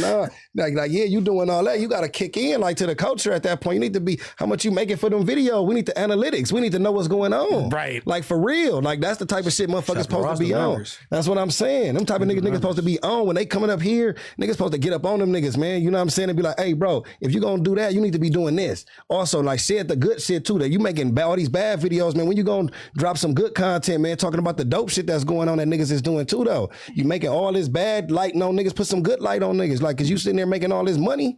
And the obvious response to that and the problem with that is most people gonna say like, well, that don't do the numbers and I tried to do this and that. So what, man? Do it still. Do something, bro. Yeah. Fuck the numbers because motherfuckers is getting locked up behind your content too, whether you trying to say it or not, bro, it is.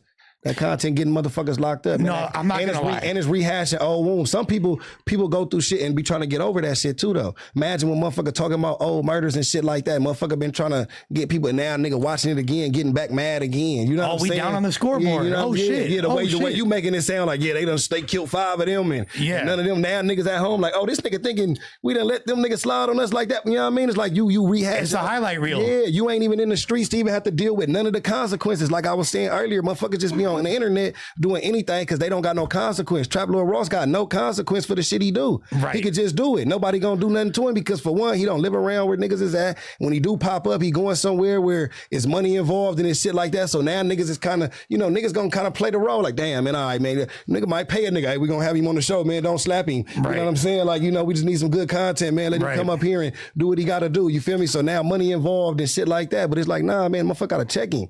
Like, yo, bro, what you doing this for? You know what I'm saying? Yeah, that's crazy if you think about it like that. Man, that's the only way to think about it. And that's why I'm glad I'm up here today because wasn't nobody else gonna say this, man. This shit been happening. You know what I'm saying? And you cooking. We own these niggas, man. Next time they up here, bring me up here. I'm gonna say the same shit to them niggas. You know what I'm saying? Okay, but this is one thing I'll say, and this is why I said it earlier. Like Flacco and Trap Lord Ross, at least they let their face be shown. Yeah, they at least that's why I made that comment earlier. That when you say face be shown, like they not a faceless page, right? Yeah. At least you know what he look like. Right. You can see his little Harry Potter looking ass somewhere. You feel me? Like he'll go on camera like that's good. Because earlier you're like, where they pop out? Okay, that's a fair question. No, that's a fair pop out. Man, like he's saying like if they out in the physical. Yeah. I would think because as Flacco growing, he'll want to be media. He want to be backstage at Rolling Loud or something like that. For sure. Flacco not gonna go to none of them places, bro. No, I mean like he got to go home and do that content. He got to come to No Jumper or he go visit community and go back home. Like he can't go to none of these places. Well, like he upset a lot of people, offended a lot of people. He's saying when niggas is talking about when niggas is outside and right. where it's like, nigga, we know the culture out there. We out here. Everybody out there, like a lot of them dudes ain't going to shit like that where they open to be held court on where somebody could just walk up on them and be like, 100%. Hey, you know what I'm saying? And this is why Flacco trips out on me. He doesn't realize that I'm like how much I'm really from this city. And I've been outside of to places. My ties in this community are so deep. You can't tell me not to go nowhere. For sure. You feel me? To the point where like one day I'm in the group chat and I'm like, hey, Brick, like I'm over here. I'm on I want some fried fish. I'm over here on Western and 87th. That's the spot I usually go to. Is there a better one around here? You feel me? And Flacco's like, what the fuck you doing on Western? And I was like, bro, I'd be on that's where I go. What you mean? You feel me? I might could go and fuck with Munchies people one day. Be over there on Crenshaw and shit.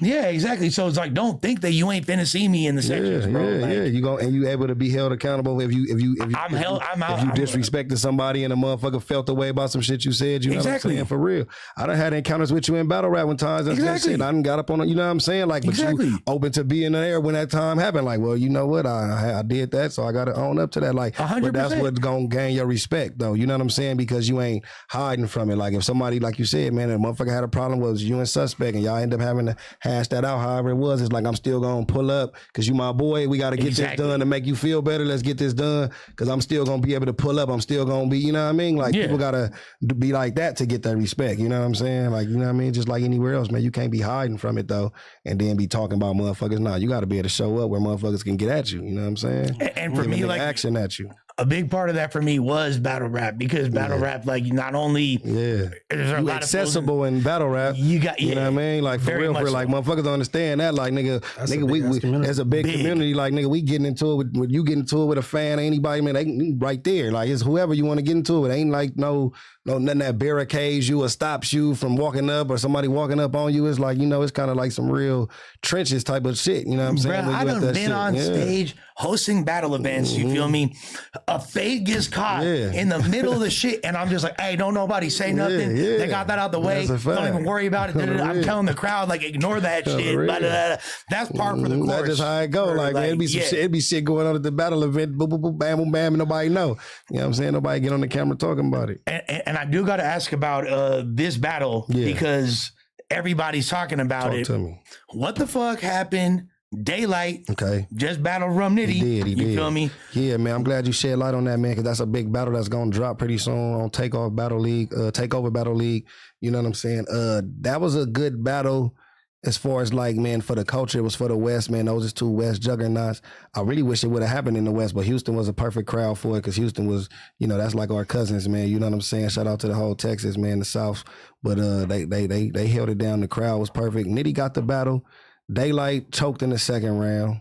Boom! Yeah, he did. Boom! Tomatoes. He did, man. Tomatoes. So if you didn't see the pay-per-view, I just ruined it for y'all because Daylight choked in the second. But Nitty, and I heard he was rapping about some bullshit the whole time. No. I'm gonna say this. His first round, he was like it's gonna be a content thing, right? For me, it was bullshit. I'm gonna keep it real because that's not the type of content I'm like necessarily always into. You know what I'm saying? But for people that's into that type of content, because you know Daylight got a conscious fan base too and shit like that. For how he rap, I'm gonna give him his just due. We know he got a conscious fan base. You know what I'm saying? And that's his rap style now. He kind of done changed from the antics and got into that conscious rap. So his first round, he's talking about the like aliens and what they meant in the Bible and shit. Because you know Nitty go by the aliens. So that was his whole first was that. And people are gonna swear to God, this is his fans are gonna swear to God. It's the greatest thing of all time. Rum Nitty in there bombing from the jump, all 3 rounds. Rum Nitty going crazy, no slips, no stumbles. You know what I'm saying? Like I say, the best round. You gonna get that justice vigilante. The best round from Day was his third though. I can't take that from like that was vintage Daylight his third. Actual direct content. Direct content going at Rum. He was saying shit that was name like flips. Pertaining to him. Name flips. He was kind of using how he used. I don't want to give away too much, but like his angle of using Rum's name like as a drink and saying like that was like the white people plan to take out niggas and kind of using that to say like Rum using his content is the same thing as killing our niggas. You feel me? So like he was in a deeper bag in his third. I'll take one tomato back. Yeah, he was in a deeper bag in his third, but like all 3 rounds was still like it was a fight though. Like they was getting physical. It was one of them. It was a real battle. Yeah. It wasn't like they wasn't in there playing with each other. It's just like if you prefer it's you know a daylight battle nowadays. It's a content preference thing because his fan base is gonna swear he 30 the homie. But like for the moment in that building and how everybody scored it, Rum Nitty walked away with the win. So this is like, it sounds very similar to like when he battled Mickey Fax. Yeah. You feel me? Kind of remind me of that. Yeah. I wanted to see Tay-Rock Daylight. That Tay-Rock Daylight, yeah, he didn't get that all three. Nah, he didn't. He get by the third round, he came with that. You know what I'm saying? Shouts to Day, shouts to Rum, but that's pretty much a and they announced Hitman versus Murder Mook going down. I mean, so shout out to that card. They been working, like you said. They putting on some dope battles over there, man. For real, it's crazy for you because you can't really. There's not too many people left for you to battle. You don't battle everybody. Man, I'm chilling, man. You ain't battled Daylight yet, right? That's the only. I ain't battled Daylight we yet, talked about man. That when we did, man. Me and Daylight, we gonna still have to do that. We was booked by King of the Dot years ago. Yep, I remember. We were supposed to do that. COVID came. 100%. Geechee is fucking clearing day. Clearing day. It's not close. Day. That's why I got to battle Active, man, because Active gonna give me the run that I need from out the Watts, man. Yeah, I'm not gonna lie. I feel like that's a better battle. That's the matchup right there. I feel like that's a better battle, and it's about time because Ty is my boy. I love like that's my friend in real life for real. But Ty bullshitted for a long ass time. He just started the past few years. Now he back on his shit. He really back on his shit. Like his vintage Active, he's killing shit, bro. Like his last battle at that, I don't know where he was at. I wasn't there. I was in Denver. He was out of town. That's you're the only one with a legit excuse for missing the homie man. shit. Rest in peace, my nigga Billy Boondocks, man, for real. You feel me? But at that one, I forget who Ty battled Active. He battled a nigga named Dice. Yeah, he battled Dice hard too. Yeah. That's the homie Dice. Active wild on him. Active wild on him. Wild on him. Yeah. And also, Geechee, final question: Are you and Verb cool? What the fuck is going on? Yeah, man. We straight, man. We straight. You know what I'm saying? It was a little misunderstanding about something that he said. You know, like I say earlier. You know what I'm saying? You know, I'm like I be on the internet shit, but I don't do the trolling. You know what I'm saying? So he said something where a motherfucker said some shit that was all the way wrong, but I felt like he just like retweeted it or re-said something that kind of just rubbed me the wrong way. So I kind of went straight into like, when I see you, this is what it is. You know what I'm saying? Now he did apologize and, you know, it came back from it. And I think something I did on like my interview on something, he felt like he had already apologized and took it down, and I kept it going. So then it in turn us going back into it again, you know what I'm saying, and going back and forth for a little minute. But we ended up having, you know, we hashed it out. It wasn't nothing, like I say, man. And you know, as a man, if somebody can come to me and say, yo, this is where I was at, and then can show me where I was wrong, I'll be a man, be like, okay, I was wrong. Because I'm not gonna act like I'm perfect. I'll jump out the window too sometimes. Motherfucker might say some shit. I'm like, man, what? I'll knock you out when I see you. Nigga might be like, bro, nigga, you wrong. You saying you gonna knock me out, but this is you said, you know what I mean? So I can be like, okay, my bad. I might have jumped the gun on something. So that's kind of was the gist of ours, where he showed me where I might have jumped the gun on something, and I showed him where I felt like he was putting his nose in somewhere it shouldn't have been, and then we both agreed to, you know what I'm saying, to understand that. Because you've never been a bully, I'll say that. Because there's like, if you could be like, I'll knock you out when I see you. Nah, but it's really your fault. But guess what? I'm gonna still knock you out when I see you. Like, but you've never been that guy. Nah, like, man, because bullying, that shit ain't about nothing. You know what I'm saying? I'm not even saying that for Verb. That's for anybody. You know what I'm saying? Like, that ain't gonna get you nowhere, man. Like, you know what I mean? In this life, you know what I'm saying? Like, we like to bully the bullies. Like, so I'd rather somebody that's bringing that extra aggressive for me to bring that back. Like, if somebody not matching my aggressions, what am I still being so aggressive for? It's like, I don't even, now you just doing too much. You know what I'm saying? On the real, and usually them times when you in that bag and like that, now you got more to lose. You know what I'm saying? You got more to lose because now you done spoke yourself into a situation where you done got somebody who back against the wall, and usually a motherfucker who back against the wall might come out on top. You know what I'm saying? You feel what I mean? So I'm not like the nigga that go in there trying to get no bully, because I'll be damned, I'm bullying some sucker and then they do some swim punch and knock me out. You dig what I'm saying? Suck. That would totally saying? Suck. On the real, like, I'd rather somebody that's meeting that aggression and we go in there like, man, and we own that. You know what I'm saying? But like bullying, nah, that's for suckers. I mean, and you and Verb are both very, very, very important to this culture. Great guys too. Two of my favorites. People outside of battle rap. Legends in this shit, man. You know what I'm saying? But battle rap is one of them sports where it's like, you know, it be a lot of aggressive shit going on. You know what I'm saying? So every now and then somebody might say something in a tweet or say something in a bar, and you might want to check it. You know what I'm saying? And you check somebody's temperature on it. But like I say, yeah, we we ain't got no issues, man. We had a quick little falling out, man. We got it resolved, and it been straight. So I just seen him he was in Houston battling on the real. He That's battled dope. Jones, so to him. Is Wack 100 the new Louis Farrakhan of battle rap? He's the beat squasher. Wack, shout out Wack, man. Wack is a nigga that just, I think Wack 100 is somebody that a lot of these dudes call on. You know what I'm saying? Like I rock with Wack. I ain't got nothing against him. You know what I'm saying? I'm not calling him to squash none of my problems, but some dudes, they reach out to Wack because of their relationship with him. You know what I'm saying? So, and that's and he was, because he moderated that. But for whatever reason, however him and Verb relationship is and how they got together, that was on them. But like I say, out of respect for it, I let it go. You know what I'm saying? So yeah, he definitely they had their own relationship or whatever. You know what I'm saying? I don't even know if he called him to necessarily squash it. You know what I'm saying? But like they already had their own little conversation going. I just so happened to, you know what I'm saying? I just think it's so funny. Like I can't, like there's no escaping Wack for me. Like at this point, like he's in battle rap now. You feel me? Like Wack, he everywhere. He everywhere, man. He everywhere. All right. With that being said, we gonna get into some of these motherfucking topics. There's crazy ass shit. Where's the Chief Keef one, bro? Is that below? Gang goes off. Oh yeah, here we go. Yeah. All right. This one kind of crazy, fellas. Okay, Mount Rushmore. Chief Keef. Oh yeah, we could do that one. We can do that one next. Yeah, but this Chief Keef right here, Bad Baby, came out and said that he was apparently beating Doonies for many moons now and was sleeping with her when she was as young as 16 years old. In fact, she said that he slept with her every day for 2 years straight between the ages of 16 to 18. I'm just going to call bullshit off rip. Yeah, all right, like she said that right now as she grown and shit. Yeah. I'm like, nah, man. And look, like here's my biggest problem with this, right? Like my biggest problem with it is, how is it even physically possible for that to happen when you were talking about like there's this security guard that was abusing you supposedly throughout that same time? So what's going on? Are you with Chief Keef? Or are you with the security guard? And why, like, you have a whole relationship with this dude, and that when after it don't work out, now you want to slime him out and try to make it seem like he was doing something inappropriate? I don't know. What you think, Munchie?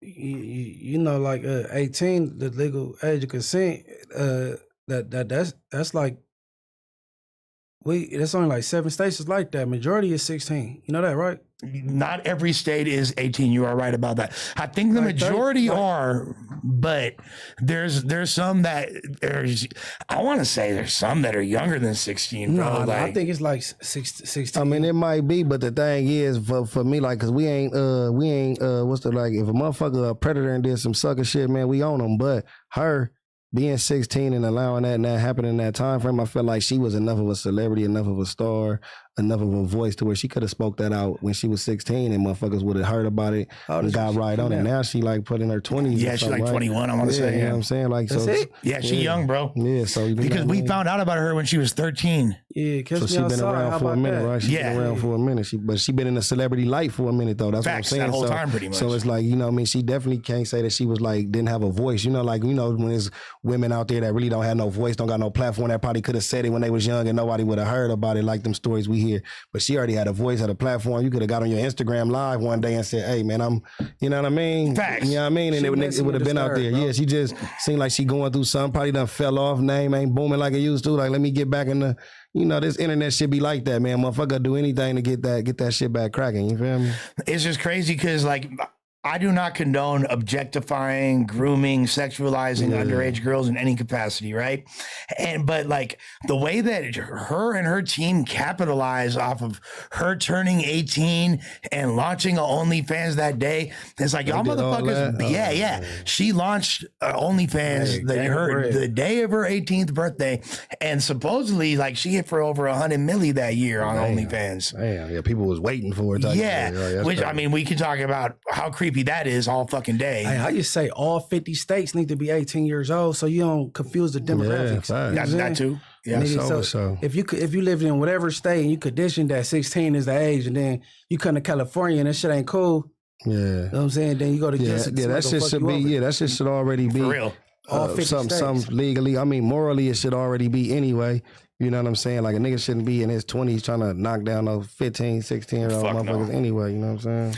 Although I've told this story many times. When I was fucking 16, my girlfriend left me for a 25-year-old. Oh, I mean, yeah, that I'm not drove a gonna, Mercedes. yeah, I'm not gonna act like You that feel shit me? wasn't Like- happening though. Like we was going to high school, seeing them bitches get picked up. I mean, like, that shit was good. That shit was way too My common. 15, my little female was 2021.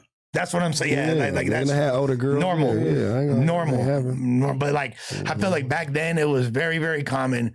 Dudes in their 20s and older fucking with high school girls. Like I said, I lost a dope ass he had kind a car of and you fucking didn't, right? to a 25-year-old. Like, I'm supposed to compete with this guy. You feel me? What the fuck? You Like, walking her to class, Yeah, taking her exactly. to McDonald's on lunch. and Yeah, shit. exactly. I She call a got cap on Bad Baby though. Yeah, I got Yeah, to call cap I on that call one, cap. man.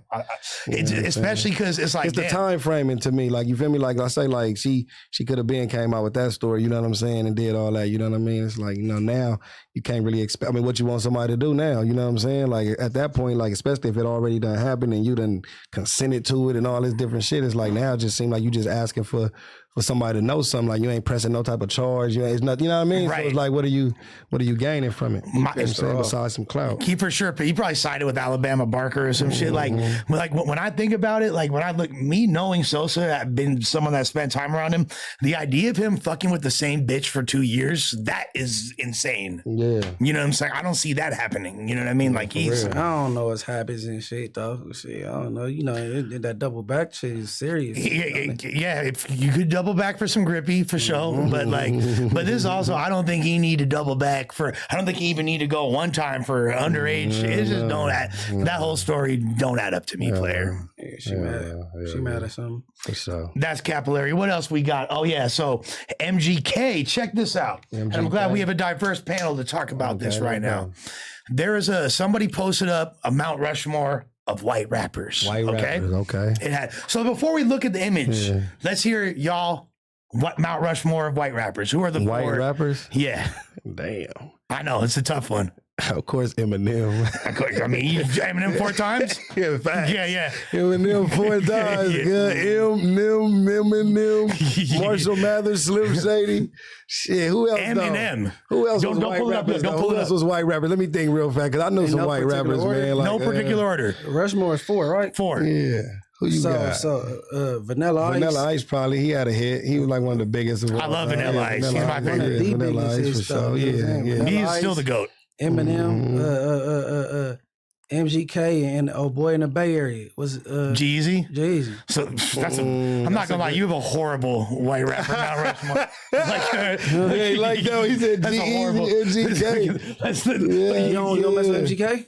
No, I meant all those guys are decent, but Vanilla Ice, that's for historical and legendary reasons. What was my nigga from 3-6 Mafia, Lil White? come on, Man, that nigga Lil you White. got, was you're hard. forgetting two real. You guys forgot two Jeezy really on big World ones. Tours, Bubba Sports. You guys forgot MC Search. Mac Miller. And you forgot Mac Miller. Paul Wall. Paul Wall. I feel like Paul Wall. those are two easy Paul Wall choices. kind of seemed like a nigga to us. We ain't even think he He's was black. white. Yeah, you Paul feel Wall me? is black. Paul Wall, Probably man. like one of my favorite white For boys, sure, for sure. Oh, that's what. Okay. But then, can we throw a white girl in there? Ain't no girl white. Iggy Fancy? Azalea, Krayshawn, fucking. Where are we going with this? What's my other nigga Ice name, Spice? man? Ice Spice is Dominican. Yellow Wolf. Oh, okay. Yeah, Yellow Wolf. Yellow Wolf was white. Okay. Oh, the white boy's deep. So this is the one that they came up with, Who the right? fuck is them? Whoever made That's this. Paul Wall for sure. That's Paul Wall, Mac Eminem Miller, for sure. Eminem, and that's Russ on the right. Russ. Okay. I definitely think off rip. I think the first 3 are really solid choices. You can't argue with Yeah, Eminem. rest in peace, Mac Miller. I was a huge Mac Miller. I don't know about y'all. I fuck with Mac Miller heavy. I think dude was great. And I think Paul Wall, to me, is my favorite white rapper of all time. I take MGK Paul back Wall. there. You gonna walk back MGK? I Paul Wall. I go Paul Wall right there in MGK space. You gonna leave Vanilla Ice though? Man, because he's legendary. I'm not mad at it. He was hanging over the banister. He was hanging over the banister. But okay, so White rappers, I feel like, yeah, like, I don't, like, I mean, we're talking about the tallest midgets essentially. He was the tallest midget. I ain't even trying to be like that, but it's like, yeah, like, come on, man. It gotta be Eminem, Paul Wall for sure on there. And I mean, like you say, Mac, you know what I mean? He died young, but Yeah, you have to probably put Mac Miller on there just off of that. So MGK fucking. I don't really know no Russ music to be like. Yeah, get Russ the fuck out of here. Yeah, and he's a talented guy, but get him the fuck out of here. But the MGK did a quote. He quote tweeted this and said that me not having a spot on the white rapper Mount Rushmore is blasphemy. That's what MGK had to say. He's supposed to feel that way though. I'm not mad at it. Confidence, you know what I mean? Like, man, Bubba Sparks, man. Bubba Sparks was hard. Booty. Ain't none of them got no hit like Bubba Sparks, man. No cap. Fool. Stop playing, man. Come on, Colin Fogg, Bubba Sparks. No, hey, Miss New Booty. I found you. That might be the best Come on. thing that a white person has done ever in hip hop. Come on, man. We put Bubba Sparks on there. I don't give a fuck, man. Okay. So y'all ain't rocking with Jeezy? No, he's not on. I'm not rocking with Jeezy on this list. He's selling shit out. G-Eazy had a cool run. I don't want to hate on anybody from Oakland that's doing the damn thing. You feel me? You feel me? I just don't think he in that top 4 category. Man. Ain't nobody fucking with Eminem though. He yeah, I mean, like Eminem is like offensively good. He's like it's not even fair. Like how good he is. Like he's like too good. Eminem is so good. Like I can't even listen to him. Like to be real, they had to put battle rappers on there. You know what I'm saying? White battle rappers, Pat Stay. Harder than all of them. They think they owe Mount Rushmore though. Ill Max and them niggas is way. Yeah, exactly. Ill Mac better than these fools for sure. So y'all think they need their own Mount Rushmore? A white battle rap Mount Rushmore? The white boy battle rap Mount Rushmore? Who you got? White boy battle rap Mount Rushmore? Come on. First of all, Disaster's not white. Yeah, so he ain't on there. Yeah, so he gotta be on the. He gotta be on that. For real, y'all just saying he not white? No, he from Lebanon. He Middle Eastern. Yeah, he'll be on the Middle Eastern. He'll be brown. He'll be in the Middle Eastern. He's like him, real sick. You feel me? Yeah. That's kind of a solid. I don't know. I ain't got no insight. All right, so my white boy, Mount Rushmore. Lush got this. For sure, we got to have A-Ward on there. For sure, got to have Sharon on there. Pat Stay. And then it's like, ooh, it's like either Ilmac or Thesaurus. Like, I can't have... First of all, I kind of feel funny counting Ilmac and Thesaurus, even though they white boys. Ilmac is like Cherokee or some shit. He got some Cherokee. That for sure. I think he said that against Real Sick. You got too many battle friends, bro, to do this. Yeah, way too many. But Thesaurus, they gotta be Thesaurus, man. No, because it's difficult when you. I think that for sure, objectively, we know A-Ward, we know Pat Stay, and Sharon. We know Sharon. Them 3 on there. I feel like Thesaurus and Ilmac both. And I feel like they low key nicer than the other 3. Besides Pat Stay. You feel me? Like, for sure. So it's hard, but that's it right there. Then my point is not leaving. I don't think that MGK. Had to be on this list. Hell no. But MGK, I feel like MGK, he didn't, because you could have put Kid Rock or some shit like that. That's what I'm saying. Vanilla Ice. But here's the thing about MGK. He's actually a really talented rapper. But he went at Eminem, so people probably feel like... He went at Eminem. It's to that's me. All about the game, but he came at him, it was dope. I think so too. That's what I was I agree. I feel like that is... Besides when Nestle wrote that verse for fucking Benzino, the hardest anyone's ever come at Eminem is old boy for sure. Is MG. But also, let's bring it back to the Mexican rap Mount Rushmore. Mexican rap Mount Rushmore.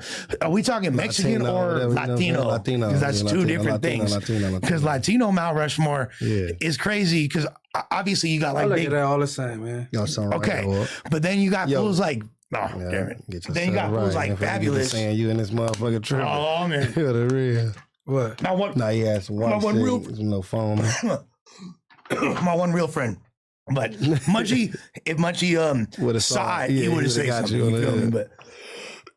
But Adam will fuck around. Adam and Brick would let me fuck around. Look like a straight crackhead for hours, foaming in the mouth. Wouldn't say some more content for motherfucker. Yeah, with friends like these. That's how to work. And that's also why I don't feel bad about saying Brick Baby will lose the fight to Luce Cannon, because Brick Baby's my good friend and free him all damn day. But guess what? Brick Baby, if Brick Baby heard that I was finna fight Luce Cannon, he would say Luce Cannon about to put mitts on that boy Lush and fuck him over. That's the type of friendship we got. No, for sure, man. It's the No Jumper universe, man. I got all kind of little underlying shit going on, man. I know. That's my dog. But yeah, with that being said, I think that MGK, when we bring it back to the culture vulture conversation, this is a dude came in the rap game, and then all of a sudden was like, you know what? I think I'm just going to embrace my white side. I'm a rocker. I'm going to paint my nails. Eminem and Paul Wall, the only white rappers niggas really fuck with. Niggas just got to keep it real, bro. There it is. Like, you know what I'm saying? Like, them two for sure, they embraced at the corner store. They embraced with the culture. We fucking with them all the way. Paul Wall, good, nigga.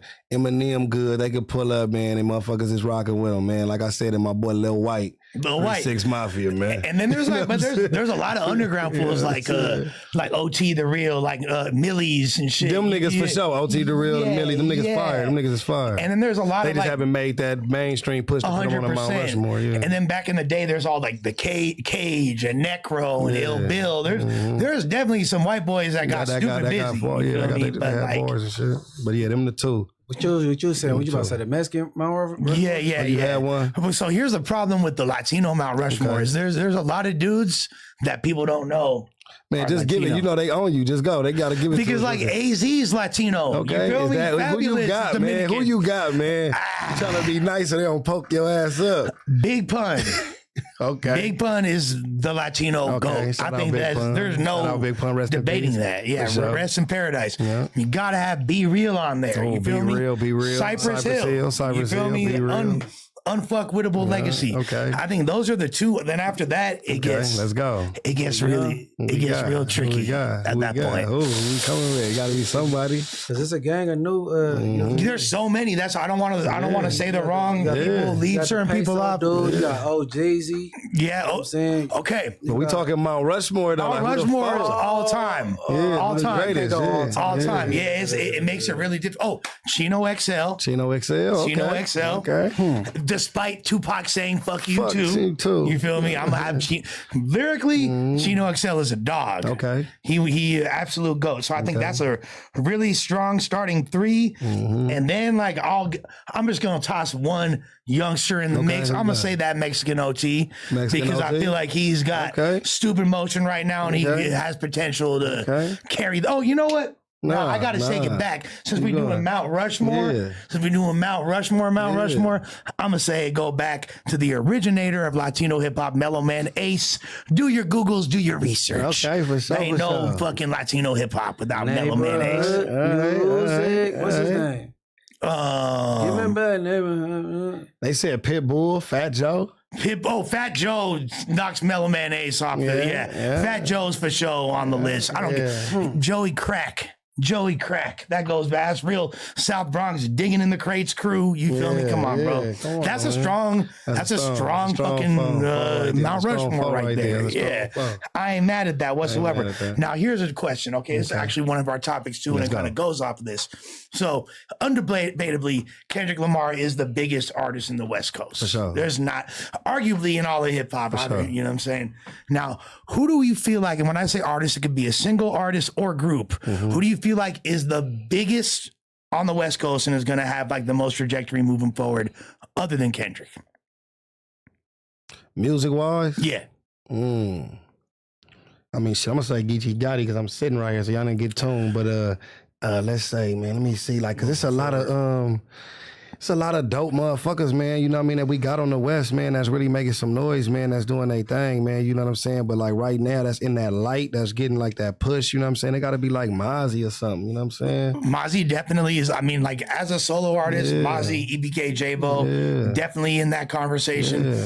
I mean, we still got to look at the, I mean, I guess we're not really looking at the YGs anymore and stuff like that. YG already done made it, like, right? So I thought you saying like who like ain't got that push all the way yet, like, even though I feel like Mozzie have too, but like he has, and I feel like, you know, like he still kind of can get like that to that next level of like really, reach that real peak. You know what I'm saying? So I guess the real question is like, right below Kendrick, who's in that number 2 spot so right now? Who's got the most momentum?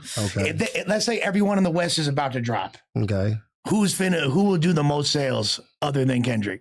Damn. And I have a weird answer. All right, who you got? Give us some names. All right. Because I'm like drawing a blank. So it goes off this last topic. Oh, boy from Hawthorne? No. No. You're crazy, bro.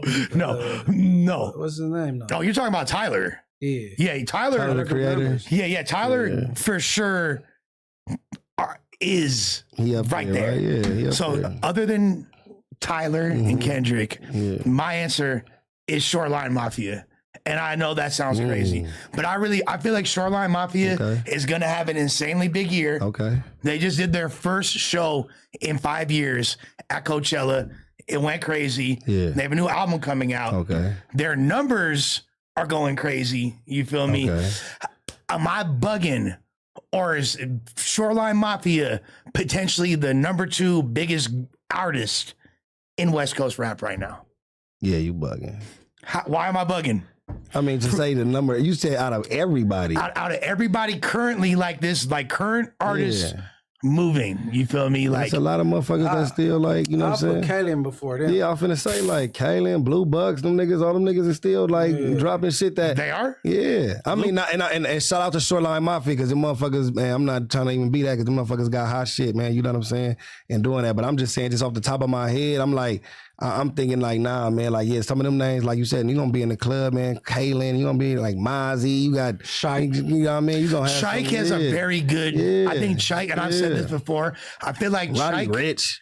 I feel like Shike is the next solo artist poised for stardom in the West Coast. Now, Roddy Rich is objectively, him and YG and probably the Game are all higher on this list, but I feel like these people are kind of past their peak of relevance. Well, you said right there, like Kendrick and this, so y'all thought you was saying like the YGs and the Roddies and all that. That's what I'm saying. No, I'm not saying above Kendrick, but I'm looking at right there with him though. Ain't nobody even right there with him. No, I don't think anyone's right there with him. I think that Tyler is the closest to right there with him for sure. Right. I mean, if we're gonna count Doja Cat, she kind of. If you saying it like that, then Shoreline Mafia, Blue Bugs, all them like Kaylin, all them in that class right there, they all probably be next up. I want to say that Shoreline is outclassed that entire. All of them to you? Yeah. Well, Shike is different. It's kind of hard. Got one of the hardest songs on some Kendrick niggas, album. man. Some niggas, man. Shike definitely, okay, Shike. And Shike just signed for something, I believe, and made a splash. Shike has had a phenomenal year. And like, we could look at, Shike is pretty much wrote a blueprint on this is how you're supposed to execute the opportunities you're given. All right. Shike got a spot on Kendrick's album. For sure. Had a standout verse, arguably one of the best verses on the album. Wound up getting performed at the Super Bowl. Shike gets invited to perform a set at Rolling Loud on a stage, on the main stage, before like a few artists before Playboy Cardi, when nobody wanted to see nothing other than Playboy Cardi, and he got on that stage, rocked the fuck out of that, and got love. Right, Shike is definitely in a really good position right now. See, that's what I'm saying. So he in that list with he on that list, but I'm just like really. Why you say them though? Like because their numbers, their numbers. The fact that they're having this big show at Coachella, I figured out. So Shoreline Mafia and like Jeezy between his solo and Shoreline Mafia has close to 20 million monthly listeners. Yeah, they going off for sure. They you going feel numbers, me? Like men lie, women lie. Yeah, for sure. What's the record right now that got you in the chokehold? That I think is Back to Business. That single was hard. Like I'm fucking with, and this is why I think Shoreline's winning is because they're making fun turn up music, party music. That's not divisive. That's not leaning too much into the gangsterism. And okay, here's the thing now. Phoenix is mixed. He black and Mexican. Jeezy Mexican, right? Okay. But guess what? They don't have to play into a lot of the politics that a lot of other Mexican rappers from LA have to deal with. You feel me? They're able, and I've explained this like, man, you guys, like, you don't want to go on tour anywhere north. Do you understand all the markets you're shutting out? Like, because it's not just the Bay Area, which has 3 major markets in it. There's Sacramento, there's Fresno, there's Santa Cruz, there's Portland, Oregon, Seattle, all these places you're cutting yourself off of. And guess what? Jeezy go to all them motherfuckers, sell them out. Sell them out. You feel me? He the only Latino that was at the pop up. You feel me? That was over there with Kendrick and them. So I don't know. I feel like they have, because they're smart enough to make music that's fun, and they're not having to just be stuck into that one kind of lane. That gives them a really high ceiling. That's why you say they selling the highs. I ain't mad at that, man. I just wanted to hear your breakdown on why, because I feel like it's a couple of people that like that fall in that category, but they definitely is a part of that for sure. Like I thought, I'm shocked that I thought the Blue Bucks was already finna be out of here a long time ago. Yeah, them niggas be having dope shit. Niggas starting to sound the Niggas same. be having dope shit. Have they put out any music? And I haven't heard shit from Blue Bucks in a But I think when you but the thing with people music sounding the same, I think it's because, you know, a lot of artists, you know, the fans only be wanting a certain sound from these people. You know what I'm saying? Like when you try to switch it up and give them something different, the fans don't receive it the right way. So it'd be like, you know, you got them labels, you got your team. It's like, all right, make another one of them. You know what I'm saying? Because a lot of it, not just them, it's a gang of artists. You listen to their album and song 1 through 13, man, it's like the same beat, the same, you know what I mean? Some of the biggest artists in the world sound the same, you know what I mean? But it's like, that's just what they fan base kind of be wanting. So sometimes I do be wanting to see artists kind of like be versatile, but you don't really get that in this game. You know what I'm saying? Like, and like I say, man, it's just even me just speaking on myself. You know what I'm saying? Like, people will put you in a certain box and want you to stay in there. You know what I mean? So like me sitting up here, people gonna always talk to me about battle rap and like, oh, battle rap. But I dropped Ola Gotti, man, that shit, one of the coldest albums out. Like, you know what I'm saying? Yeah. And any artist that done dropped from the West Coast, any nigga you can name, from Kendrick on down to OGeezy. You know what I'm saying? Facts. Song for song, you know what I mean? Like records on there that's really produced, real records produced great from my nigga Jay Nari, Jay Wavy, Larry J, like real produced shit that we really done put together. Big features on there, man, from some of the biggest artists and all that, man. You feel what I'm saying? But since I'm looked at as a battle, they gonna continue like, oh, battle. Just like, nah, nigga dropping this, nigga going up there to Funk Flex and giving better freestyles than some of the biggest rappers in the world. You know what I'm saying? Like, from Compton all the way in New York doing that, you know what I'm saying? So a lot of the times it don't be on us as the artists to why motherfuckers saying that the fans be kind of just trying to put you in. It's like how they typecast actors. You know, a nigga be a good gangster actor, so he gonna always be in all the gangster films. You don't give him a chance to play a doctor or give him a chance to be a motherfucking comedian. Mr. Miyagi never got to be a brain surgeon. Never. You ain't gonna never give him a chance to do nothing different because this is where you getting typed at. So it's the same way. I feel like, you know, they music probably do sound the same, but that's their formula because the fans is buying that. You know what I mean? That's the ones they want some from different them. producers, and they need to put a hook on some of them songs. I mean, yeah. I'm not gonna lie, their shit did get played out, gang. Not to me though. Because I'm thinking like, nigga, I'm still listening to niggas like that because that's the same style that motherfuckers like when, let's just use like for an example, like a lot of my Detroit rappers that nigga fuck with. You know what I'm saying? It's like they don't really put hooks on nothing. Like, you know what I mean? Shout out all my ghetto boy niggas Peasy and them. Like Peasy got albums that's no hooks. Like that's how they, for sure. That's just how they, so that's why I look at Blue Buck style. Yeah, I feel like that's how Blue Buck style is. Like, nigga ain't dropping no hook on a lot of this shit. You know what I'm saying? Like, and that's the shit that worked for them. Like, now could they use different producers and shit? I can hear you on that though, because you do want to switch your sound up with the beat sometime. You know what I mean? And 100%. Switch that up. Because your flow gonna be your flow, but giving niggas some different beats and shit could work for sure. I don't know. It's funny, Gotti, because you work with West Coast producers, like you said, Jay Nari and shit, but you don't have like your sound's a little bit more diverse. I feel like you're not like locked into the West. I don't do that though. Like, I'm not the but it's a West Coast sound that people like though. It is a West Coast sound. You know what I'm saying? Like where everybody, you know what I'm saying, and you know what I mean. Like, you feel me? Like, shout out, you know what I mean. Rest in peace to him. You know what I'm saying? Like, you feel me? Draco the Ruler. You know, he had that lane, and I think a lot of rappers rap like that. You know what I'm saying? You got like it's a gang of people like that got that style. So now you see that influence in a lot of dudes. So that's the style that people, you feel me? Like 100%. That's considered West Coast rap. Back in the day, it was NWA and the gangster shit. Everybody had to rap about this, and now motherfuckers rapping like, you know what I mean? So, you know, like my style not like that. You feel me? So now what they rapping like? Cause I'm gonna see if you go say what I'm thinking. It's kind of like now it's like I say, it's kind of like niggas that just be on some like it ain't really. I'm gonna be honest, the shit niggas doing now really simple. Niggas ain't really rapping. Niggas just up there saying anything like, I'm on a bitch head like some headphones, diamonds in my chain, I got red stones. Male bitch talking shit, she get bled on.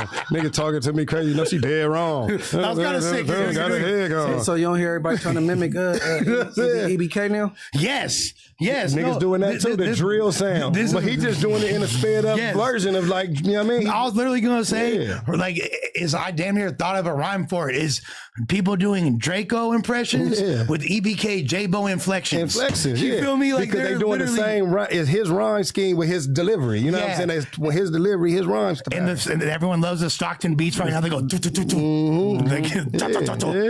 that. You know what I mean? So it's like, and you can't be mad at it because like you got to go for what the fans want. on. It's a younger crowd of music, like ears too. So what the younger people listening to is what's really gonna sell if you like in that rap game. If you're from LA talking about drop the low, brother, I'm gonna slide on the suckers, fuck you. Yeah, that brother thing for sure started. Get out of here, bro. I don't want to hear about dropping low, brother. Like, and I love J-Bo. He's like my favorite rapper right now. Nah, that nigga go crazy.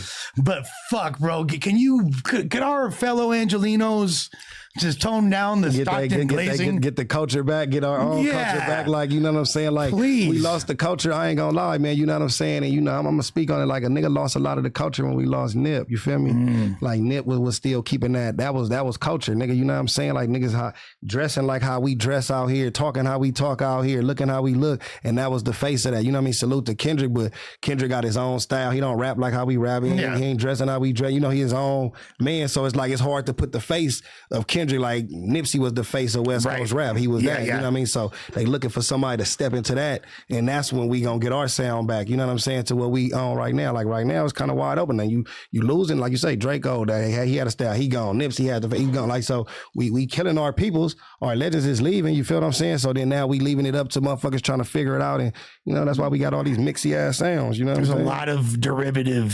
styles. We sound like everybody else, you know what I'm saying? A lot of people just not finding their own way. But it's like, I know that you guys probably, I mean, I'm pretty sure if you go to the Grandies, there's probably some youngsters right now that are raw as fuck. I guarantee you in Inglewood and the families right now, you probably got some younger homies that are raw as fuck, you feel me? And like, just need opportunity. Fools just need that opportunity. And I just hope that people do some original shit. They will. You know what I'm saying? You just got to keep pushing the button, man. Keep, you know what I mean? You got to just keep staying innovative. It ain't gonna never just take off overnight. You know what I'm saying? With any of this shit, it be looking like it's overnight by the time you run across somebody, because they be blowed up. They got all their jewelry on, and they song is everywhere. But a lot of these niggas been grinding 5-10 years too. Facts. You know what I'm saying? You feel me? Yeah. They been grinding for a long time. They just, you know, finally took off. You know what I'm saying? Underground, there's no, like, that's when people like use the industry plant term. It's like, you have no idea the work people was putting in behind the scenes to finally get that recognition. Like, I'm glad like a bunch of people were trying to put that jacket on Doechii, and I understand why they were, but on some real shit, like, you've been seeing her putting in work. Like, I've been seeing Doechii rapping for years, and like small circuits and shit. Exactly. You like, done hosted some shit. And that's she was type shit. Like she opened up for me type shit. You feel me? Like, she just kept going. You can't. Like, a lot of these people that get that label, I've done seen them grinding it out. Just because you wasn't outside doesn't mean that they was. For sure. You feel me? Now, this is an interesting topic. I don't know where the fuck this came from, but let me know what y'all thoughts are. Yeah. Did YG introduce gang banging to music? Nah. Is there a fucking...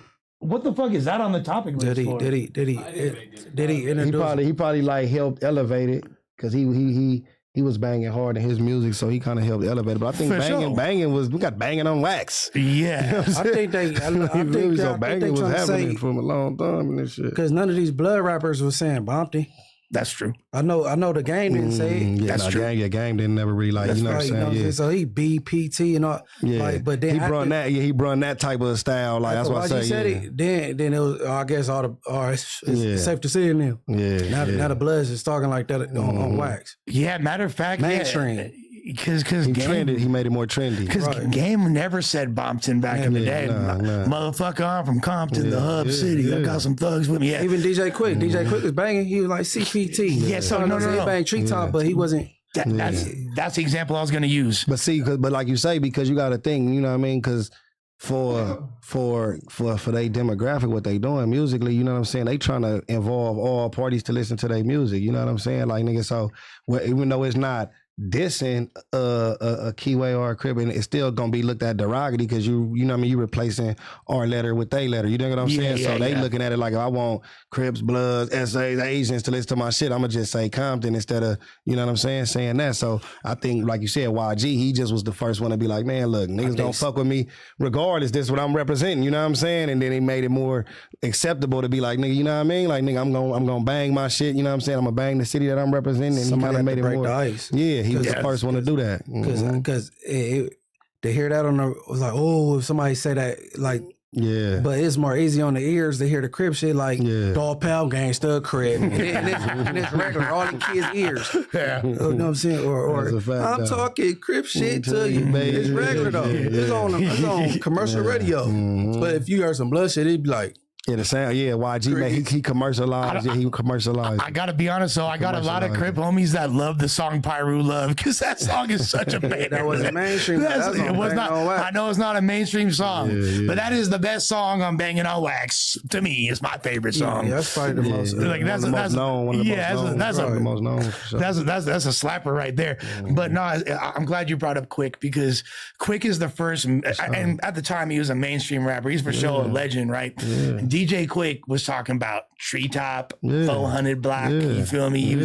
I learned what that was. I learned what Treetop Pyru was as a 13-year-old. But that's what I'm saying. Banging was happening back then. You had the homies BG Knockout and Drayster. They was banging the hood and they raps. You had niggas like, you know what I'm saying, Easy E and them niggas, they was banging in they records as well. You know what I'm saying? They was saying that. So niggas was, I think niggas was banging in they records back then. You know what I'm saying? But like, it wasn't as highlighted as more codes. It was more coded. Like niggas would say it here and there, but like you said, like YG had whole songs where nigga, I'm from T, like you know what I'm saying? He banging his whole to the hook to where now if you like the song, he picking his best beats and making these his singles. You feel me? So now you hearing it, you know what I'm saying, on the forefront. So he made some of his singles, his gangbang records. So like he popularized it, you know what I'm saying? Back. You feel what I'm saying? Like, I can't even say the word hunted without thinking of YG now. But hunted, you feel me? Like, I can't even he ruined the word for me. Like I can't even. But okay, like it's funny because Quick though, I really feel like was the first person because I ain't gonna lie, I never really heard Eazy-E say Kelly Park like that. You was talking like I didn't even. MC8 was banging. Track knew a little bit. He was banging. Mossberg, you know Mossberg was pushing lines. BG Knockout and Drayster is a good example. Yeah, like it was rappers who died and shit, you know what I'm saying? Like Mossberg, you know what I mean? Niggas who didn't make it, you know what I'm saying? Well, it's B Braids had the blood walk and all that. Like, so niggas was banging, like niggas was doing that shit, you feel me? But I just felt like Quick was more like he was more mainstream too, you know what I'm saying? Like then a lot of the dudes, like he kind of broke that ice, like as far as just being one of the first Compton rappers anyway. So like he repping the city, like you know what I'm saying? Like you had NWA, then it was like Quick. Yeah, you know what I'm saying? Like NWA 8 and Quick, and exactly. Like so, it's like nigga, he gotta rep the city because it's like nigga, I'm putting this shit on the map right now. Like, you know what I'm saying? Like, there ain't too many Compton rappers in the game. It's an East Coast hip hop sport right now. You feel me? Like, they just now getting us in the dough. Like, I'm repping this shit. You know what I'm saying? Like, I'm putting on for Compton. They know where I'm from, but nigga, this is my city. I'm taking pride in it. You know what I'm saying? And I'll be honest, there's nothing. Nothing on Not Like Us that's harder than EIHT. Should I continue? Left out the G because the G ain't in you. What? Yeah. Nah, he got crazy. Quick was gone. He got crazy on 8 for sure. With that being said, another Compton representative, The Game, went off on Kanye after Ye called him out for showing love to Top 5. Let's take a look at the Instagram and see what the fuck happened. I've seen this. You seen this already? Top 5? Yeah. What to do for Canada? Yeah. Ye goes off on Kanye West after Ye called him out. We gonna see what they're talking about. Is it tweets? No, he says. Okay. Oh, it ain't no clip? Yeah, so, it's not a clip. I thought it was, so yeah. So this full Game says, fuck you and your mate. Okay, because Kanye first said that, I gave this fool a fucking Maybach, all this shit. Like, I was going to produce your album, but no. Then he wound up shouting out Top 5. And then Kanye said, I'm no longer producing your album. I can't believe I gave you these 2 Mercedes. Game says, fuck you and your Maybachs, little dude. I'll be back in LA next week. Come get him yourself. I ain't never asked your weird ass for nothing. And when you gave me the cars, I said you ain't have to and I was good, but you insisted. Then you hit me with the you ain't even got to worry about nothing ever in life. I owe you for being the only solid brother out of everybody. He got my number, but won't call like a man and address the situation you asked me to fix. Pussy. That's what the Game out is. This is crazy to see because the Game has always been a staunch defender of Ye. He's always had Ye's back. They did the Easy song a couple years ago. I felt like that was like Kanye's first West Coast Hood Pass. Yeah. I mean, they entertainers at the end of the day too, though. Right. So you know what I'm saying? Like Kanye gonna do some crazy shit. He probably got an album dropping. Game probably gonna be on that motherfucker. You know what I'm saying? They be having all this shit going on. They just was together and all that and type of shit. Like they doing like he just said. It's content. Like that's what I'm saying. He said he gave him some Maybachs. Nigga, like that's a different level of friendship. You know. Yeah. Oh yeah, and can we get a mic set up for the other homie too? Hell yeah. Yeah, why he shouting out top 5 though? I don't know why he shouted out top 5. We're gonna pull that up. Yeah. We're gonna get He's supposed to be from the city. He coming at K-Dot and disrespecting K-Dot. You shouting out the henchman? I wonder if I think you might be onto something, Munchie. Shout out Drake all day, but why you shouting out the dude that's supposed to be like the tough guy on the right? I think you might be onto something there. But stupid, didn't it kind of seem like the game? Chuck T was super absent from all the Kendrick fanfare. Yeah, but he wasn't at the pop out. If he's showing love to Drake, that's one thing. But why the henchman? Yeah, I mean, understandable. That's stupid. I don't know. He wasn't at the pop out. He wasn't. I mean, we ain't see him there. Oh, okay. We ain't see him there. But a lot of motherfuckers probably just didn't go though. You can't really say that. You know what I'm saying? I mean, yeah, but the game wasn't invited. See, I wasn't. Game was. That's a B team exclusive. Yeah, it's a B team exclusive right now. Yeah. With that being said, we've just been joined. Yeah, man. By the brother that Geechee told us about. Hey, Baby Wood. Yeah, I just did 21 years fresh out and started my little clothing line. I've been out 5 months. Okay. You know, I also just did a documentary. I did all the editing myself with one of my boys from Deeply Rooted, somebody up out my neighborhood. You know what I'm saying? He filmed it. You know what I'm saying? He filmed me walking through the neighborhood. He did the whole thing, 2 hours. You know what I'm saying? That's why I call it a real Compton movie, because it's inside Compton.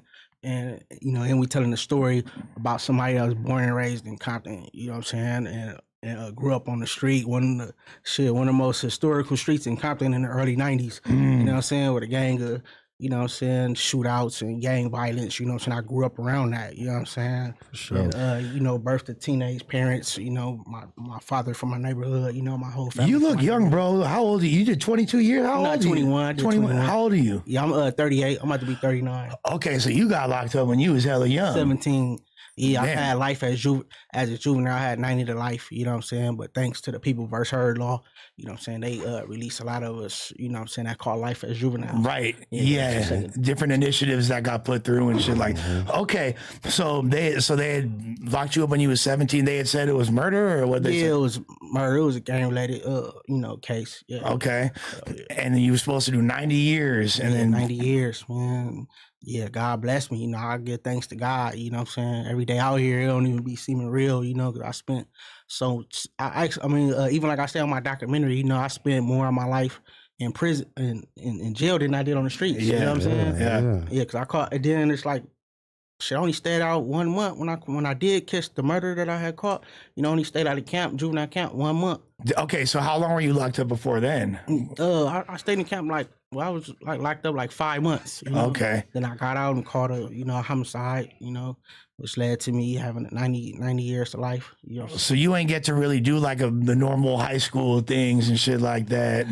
Nah, and that's crazy. That's one thing one of my older homies used to say when I was in the cell with him, my homie Ace.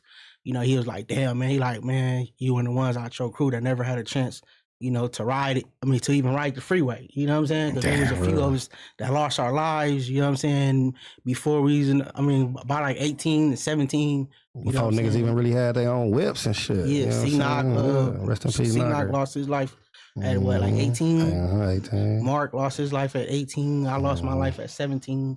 You know what I'm saying? But, that's the hood right there, man. That's Compton. We really out the trenches with it, but I'm out here doing something productive, you know what I'm saying, with my clothing line. I'm actually an artist. I've been drawing all my life, you know what I'm saying, since elementary school. That's what I talk about in the documentary, you know what I'm saying? And all my designs is what I put on my clothes. Your shit's hard. I ain't gonna lie. I'm gonna need some of that. Yeah, for sure. Yeah, for sure. I got you.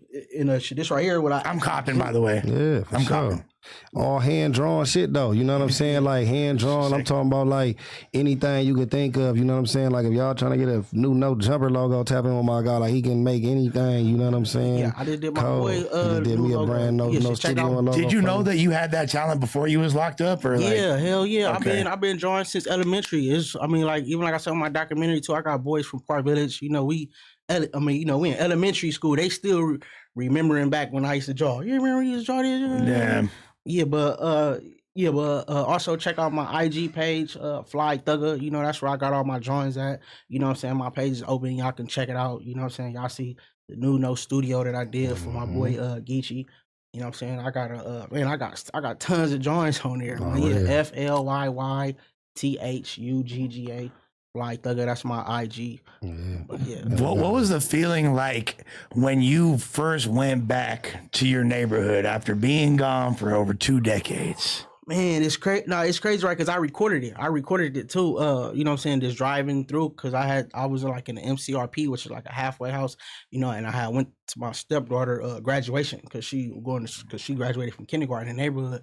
You know, so I'm just driving through it. I'm like, damn, everything kind of looked different. It's crazy. Way different, hell yeah. Yeah, because it's crazy because like even in my documentary, you know, it was a wall that's like famous for being hit up on. You know, one of my homies used to always tag on that wall. So I used to mimic that wall. Then I damn near walk past it, like when I'm walking through the neighborhood, I'm like, wait, hold on, that's a wall. Right. You know what I'm saying? And then it's kind of like my Fly Thugger font. You know, that's really where I got my strike'ems from mimicking his writing. You know what I'm saying? When I was okay, now you're starting to use words like strike'ems. You're a full-on graffiti writer, brother. Okay. Yeah, this right here. Yeah, this right here is more of my mild. You know what I'm saying? This is the mild style. I mean, this is mild because my actual Fly Thugger font is like wild style now. Yeah. No, because I said that he using certain lingo. I'm a grab head. You feel me? So yeah. For sure. So yeah, no. That's as soon as you said player, my ears perked up. I'm like, oh. Hey, so did you get married during your time? Yeah, I got married. So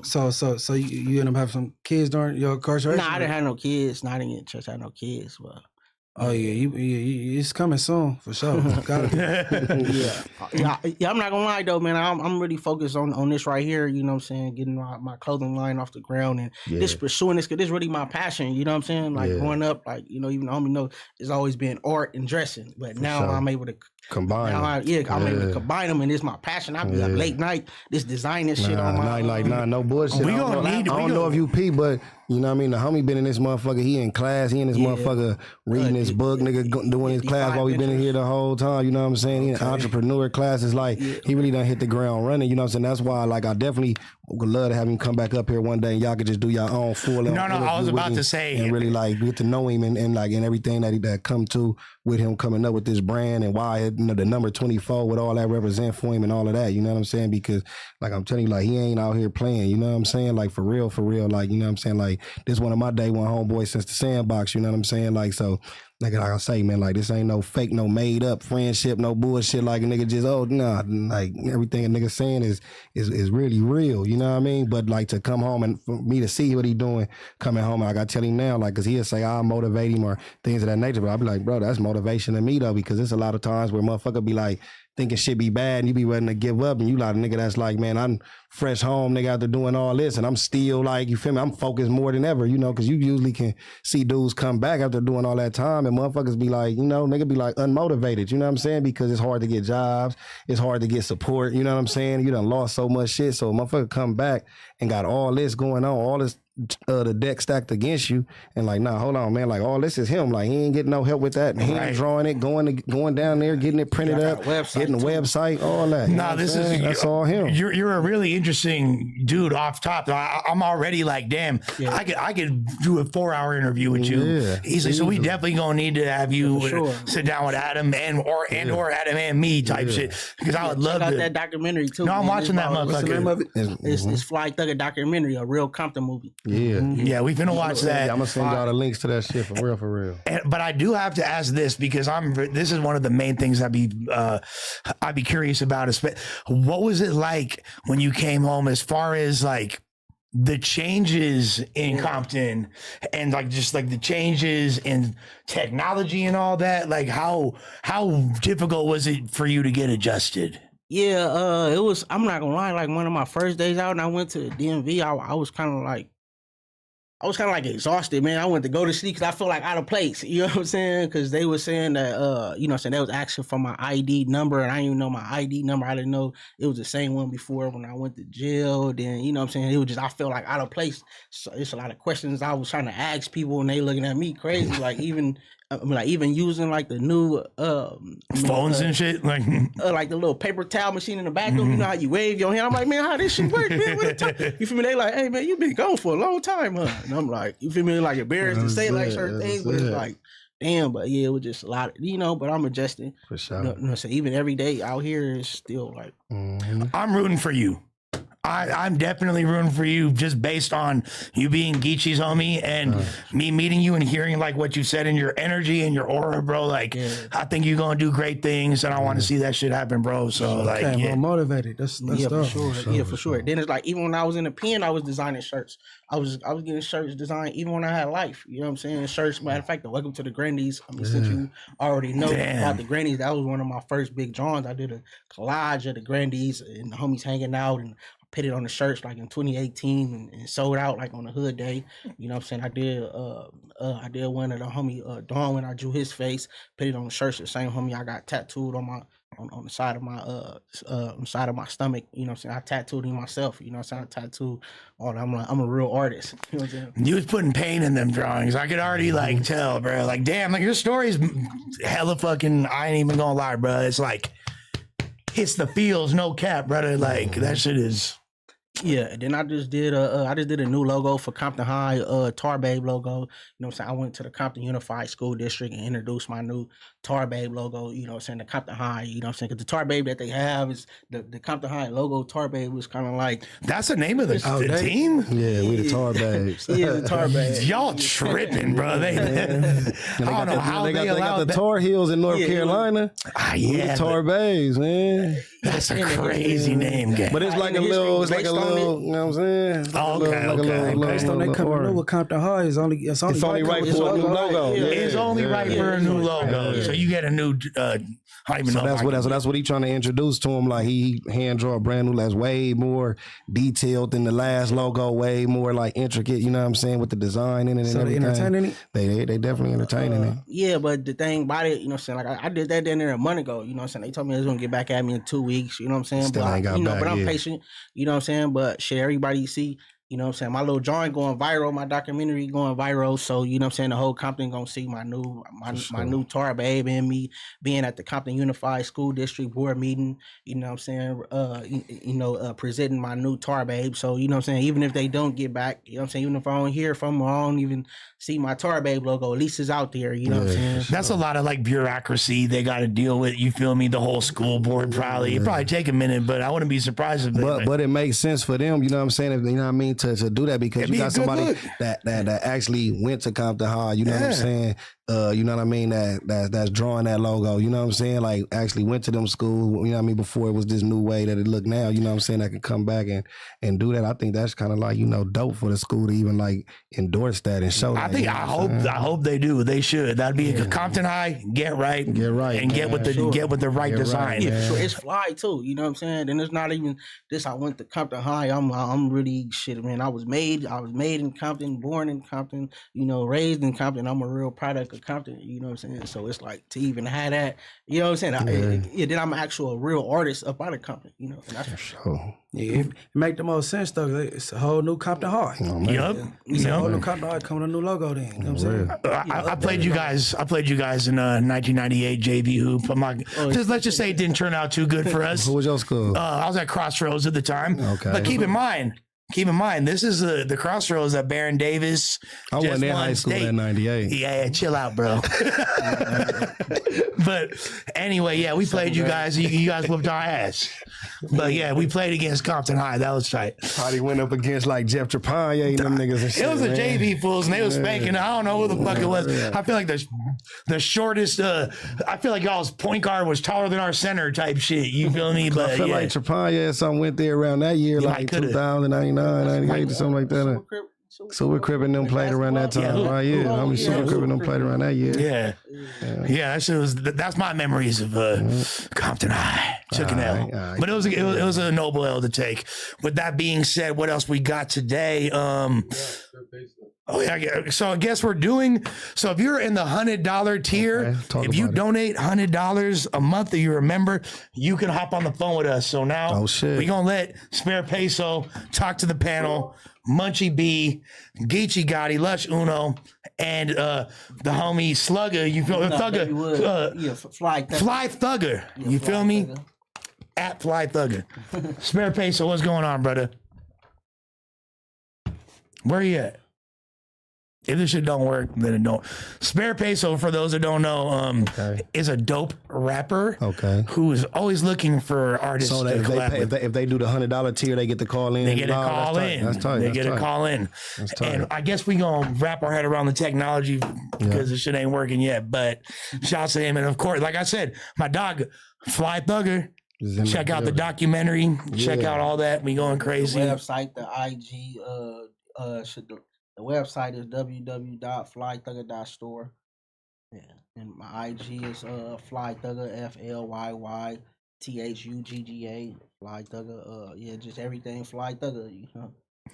1000%. And YouTube channel, or my last name is the YouTube channel, Flythugger. Yeah, everything Flythugger. Hell yeah. My bad. No, you good, player. With that being said, I think we gonna hit one or two of these topics, and then we gonna get into the super chats. So Big Sad responded to King Pill. Do y'all know who King Pill is?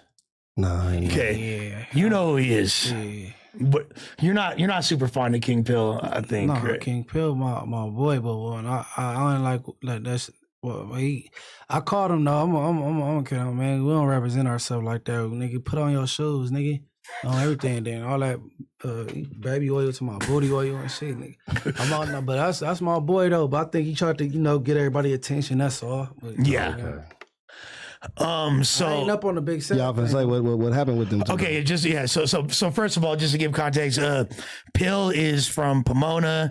He's a very, very outspoken, interesting character. He kind of he be going crazy, like on some faux extra type energy, like, but he be trolling a lot and shit like that. Like Munchie said, he came through the interview, had a bag full of Tylenols that he called he said it was Percocets. He had baby oil all over his. I don't even know. He's a hilarious dude. But he was talking. He had a whole story of throwing piss on Big Sad. Oh, damn. And his story was this. So apparently he was supposed to fight. The story makes absolutely no sense. And you're going to lose IQ points even listening to it. But this is the story. He said he's supposed to fight somebody and he was going to throw piss on him or whatever. And the dude ain't come out quick enough, but then Big Sad was there, so he threw piss on Big Sad, and just for good measure to do the right thing, he slapped him too. You feel me? So Big Sad responded to what he said. Let's see what Big Sad had to say. For the sake of West LA, I'm hoping it's not true, Big Sad. Yeah, that's a crazy ass story. Right Don't even worry about the Spare Peso call yet, Donnie Rocks. He might be in there. If he's here, Spare Peso, you can talk. We'll hear you. That's the definition of slapping the piss out of nigga. Yeah, that's crazy. That was some wild shit right there. But if you could just click on that topic. But basically, what he said, I'll give y'all a synopsis beforehand. Essentially, he was like, what the fuck? He was saying a lot of derogatory words and calling him F slurs and shit like that, and saying this, basically, it's not true. Oh, okay. Basically, like, he don't know what the fuck he talking about. Yeah, he don't know what he, but now here's the thing. He didn't actively deny it. He basically was just like, this is so ridiculous, I'm not even going to acknowledge it. Okay, Some people might see it and be like, wait a second, like, is this true because he didn't deny it or not? But let's see what he got to say. Wait a minute. You know what I'm saying? He had to throw piss in his face. And that's an EF. He already know Los Padrinos. Nigga, don't act like you forgot. Wait, break down the situation. Oh, shit, man. He was just popping it through the door one day. You know what I'm saying? I actually got into it with another dude in between the cells, and he was like banging on me, and we was like talking about we gonna fade when the doors pop. And Big Sad was popping it through his door. You know what I'm saying? So first I poured some piss inside the dude that I'm finna fight. I poured in his shoes. When I walk out to go see the nurse, I had a little cup of piss on me. You feel me? Poured in the dude's shoes. Bam. Come out. So I had to throw piss in his face. Wait a minute. You know what I'm saying? He had to throw piss in his face. And that's an EF. He already... When Sag, the dude's supposed to come out, but when the doors pop, this nigga don't come out. This nigga, so I got the piss, bro. I'm trying to hit him with the piss and then take off on him, you feel me? So bam, he don't come out, but Big Sad coming out like he looking and waiting on the nigga to come out. So I just get off on him. You feel me? You got to get off on somebody, especially when you feeling it. You know what I'm saying? And how good of a squabble was Big Sad? It wasn't really no squabble, man. It was just that. like a piss to the face and a slap to the face. When Sag, the dude's supposed to... Your face looking ass. Look like you got tatted in the dark, bitch. Look like your booty stank. Look, nigga, it looked like your mama wanted to abort you, nigga, but it was too late, bitch. And I just seen that interview. They said you ain't been to your hood in 16 years, bitch. I seen that shit, bitch, when the little nigga was on the live and they asked about you. They said you got put on in prison, bitch. Yeah, bitch. I know you got put on in jail, bitch. Them niggas said you ain't been over there in 16 years. I seen the video, bitch. You think I ain't seen it? I ain't that big, nigga. I still see. I still be seeing shit. Your face looking at. Big Sad. I don't believe a word of Pill's story. I think it's complete fabrication. I don't know. What do y'all think? I mean, immature shit like that happens in the halls, like little. that wouldn't happen in prison like that with no criminal blood. You'll be in trouble. Yeah.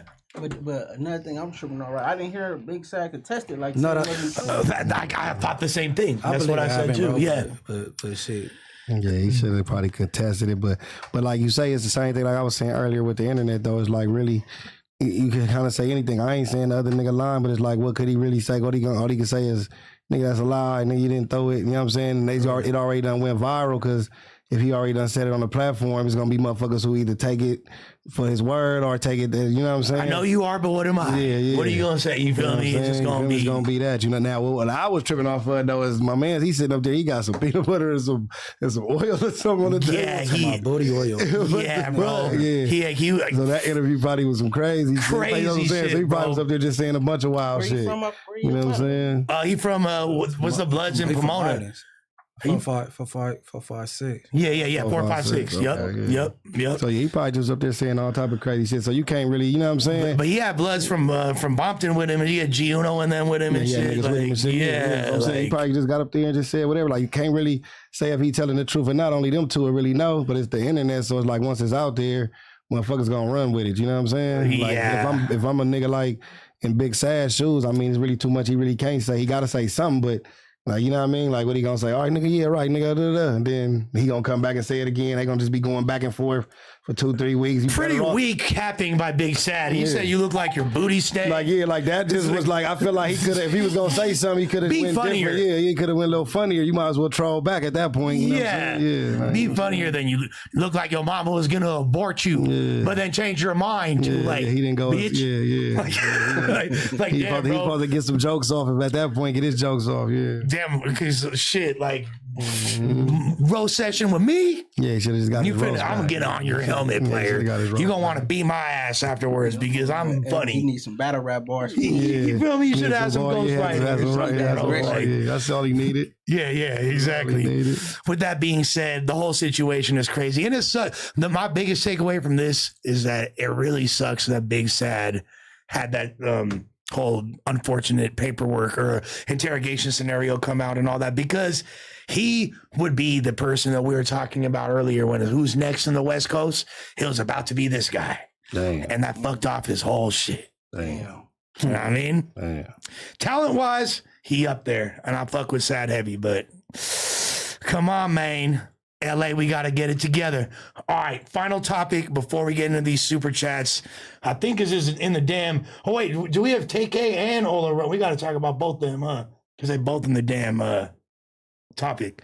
So, Tay-K. Did y'all hear about? So, Tay-K got, they just did the impact statement and then the sentencing for his second charge that he was fighting this whole time. And it was apparently an alleged robbery attempt turned murder. Basically, his girlfriend gave the testimony. And his own girlfriend, Tay-K's girlfriend, testified against him and was basically said that it was a little kid. He was like a 17-year-old kid or whatever. Little kid was going to direct the video, little Mexican kid. And they was just going to rob him. But bro wasn't going. They tried to take his camera. He wouldn't go. You feel me? And he's literally hanging on the side of the van as they dip into a little Chick-fil-A parking lot, and then he got smoked right then, unfortunately. RIP to that young man. But that story got told, and the judge found him guilty or not guilty of capital murder, but then guilty of a different, like, murder too or whatever. So, I mean, Tay-K is completely cooked at this point. He already was cooked, but now he's I'm like, shit, like, you know what I'm saying, free him. Like, I don't get the story, like, we can't have no real nothing to say about that. It's already happened, right? He pretty much guilty, right? Yeah, like, I mean, like, but there are circumstances like he can come back from, like Thugger was talking about shit. There could be a change in laws down the way, or who knows? Or I think that's all basically you got to do with something like that. Man, you just got to pray for the best, man. Get into them law libraries, man. Like he had, like you say, he had a promising career. So I'm pretty sure some people that still got some vested interest in him money wise to try to, like, you know, try to help him get out. So if I'm him, I'm just in that motherfucker, like, fighting to get back. Like, you know what I'm saying? Like, just, that's it. Like, it ain't really nothing he can really do as far as, like, you know what I'm saying, trying to go back and forth with no people's on, you know what I mean, whether he did it or not on the internet, you got to prove that in the courts. You know what I'm saying? You feel me? So, like, I feel like, you know what I mean, like, if you got people testifying against you, that's always going to make it a lot harder than if you don't, for sure. But, you know what I'm saying, it's never over. You know what I'm saying? You're going to keep fighting for sure. Does it kind of, like, his situation somewhat remind you of what you went through, him being so young when he got caught up and shit like that? Okay, wait, with this situation, right, I just want to make sure I heard it clear that somebody was trying to rob him. Nah, he was trying. So basically, this is a dude, right? And he was a rapper, up and coming pop. He was a teenager. He was like 16, 17 years old at the time. They said that he had committed a murder. Then he did this or whatever, then went on the run with his anklet on. He made a music video of him cutting off his ankle monitor. The song was called The Race. I'm actually thinking that the camera that they say he stole from this lick right here turned murder might be the fucking camera that shot that music video. Okay. Which is okay, Detective Lush. No, I know. It's crazy, huh? Was he a juvenile when it happened? He was a juvenile when it happened. Good, I put the camera on it. I'm putting the camera on him. I might be the same camera. That's, to me, just on some, like, I mean, he's already, they already said he guilty. I don't know. They said what they said, but I'm just like, damn, on some hip hop memorabilia, that's the video camera possibly that shot one of the most cracking videos in hip hop. Nah, he definitely had a hit record, man, with that The Race. You know what I'm saying? He was a good rapper. Yeah, but he was like, hard. So does his youth remind you of, like, just because you was around the same age when you went through what you went through? Yeah, because as far as on the People vs. Heard law, it was about your mind not being developed as a juvenile. You know, your mind not developed until you actually like 24 years old. You know, so as a juvenile, you make, you know, you make your decisions is not, you know, it's based on, you know, like impulse and emotions, you know. So I believe, you know, he'll fall up under that as a juvenile. Yeah. Damn. Okay. Because that's basically like what he's saying is like that's like a lot of the laws that they was able to come back from, because, you know, people are getting diagnosed and realizing, like, you know what I'm saying, like, a motherfucker making brass decisions 15, 16, 17 years old that you ain't gonna make at 38. 100%. You know what I'm saying? That's called the Heard law? Yeah, the People vs. Heard, And that was the same thing, like, with my situation, you know what I'm saying? It was times when I was going through it in prison because I'm like, damn, I didn't even get a chance to live, you know, as an adult. Damn, I lost my life at 17. I'm like, damn, you know, and then in my head, I'm thinking what I'm doing is actually, you know what I'm saying, being a good person, you know what I'm saying? But you know, then you acting off emotions as a teenager, you're not, you know what I'm saying, you're not conscious. It's like now I'm more conscious and aware of my actions and, you know, the consequences to them and all this. Is that a national, is that people versus her, is that a national like thing, or is that like, could that be, because this case is Texas. Oh, that's Texas. That's California law. That's a California law. So that might not have, but Texas got, you know, Texas they could have an equivalent. A lot different than a lot of law, a lot of states for sure. Yeah, for sure. So I'm glad that he beat the capital murder, because capital murder means they could give you the death penalty, right? That's what capital murder is. Yeah. So he didn't get the death, but it's just crazy. Like looking at Tay-K right here, he looks so young. Like he actually look old as fuck if you've been paying attention to Tay-K. Yeah, he way older looking than he been in for some years though. He been in since I want to say 17. Yeah, 18? I'm gonna say he been down for a minute. Yes, damn. So we've seen this guy grow up in the fucking in the system, bro, and it's crazy to see. But I think that my whole thing is, I said this from the beginning with Tay-K, this kid never stood a chance. You feel me? And it's unfair the circumstances he grew up in, especially considering, you know, both of his parents were members, you feel me? And then like he grew up in a whole other area that's highly gang infiltrated and all that. So he really, like, this fool was perfectly stacking, throwing up sets when he was 2 years old. Like, you can make a story. That's why you got to watch the documentary. Yeah, you're going to see it. Shit, I'm 3 years old, throwing up the hood around me, like 24, 30 years old, by like 10, 15 homies.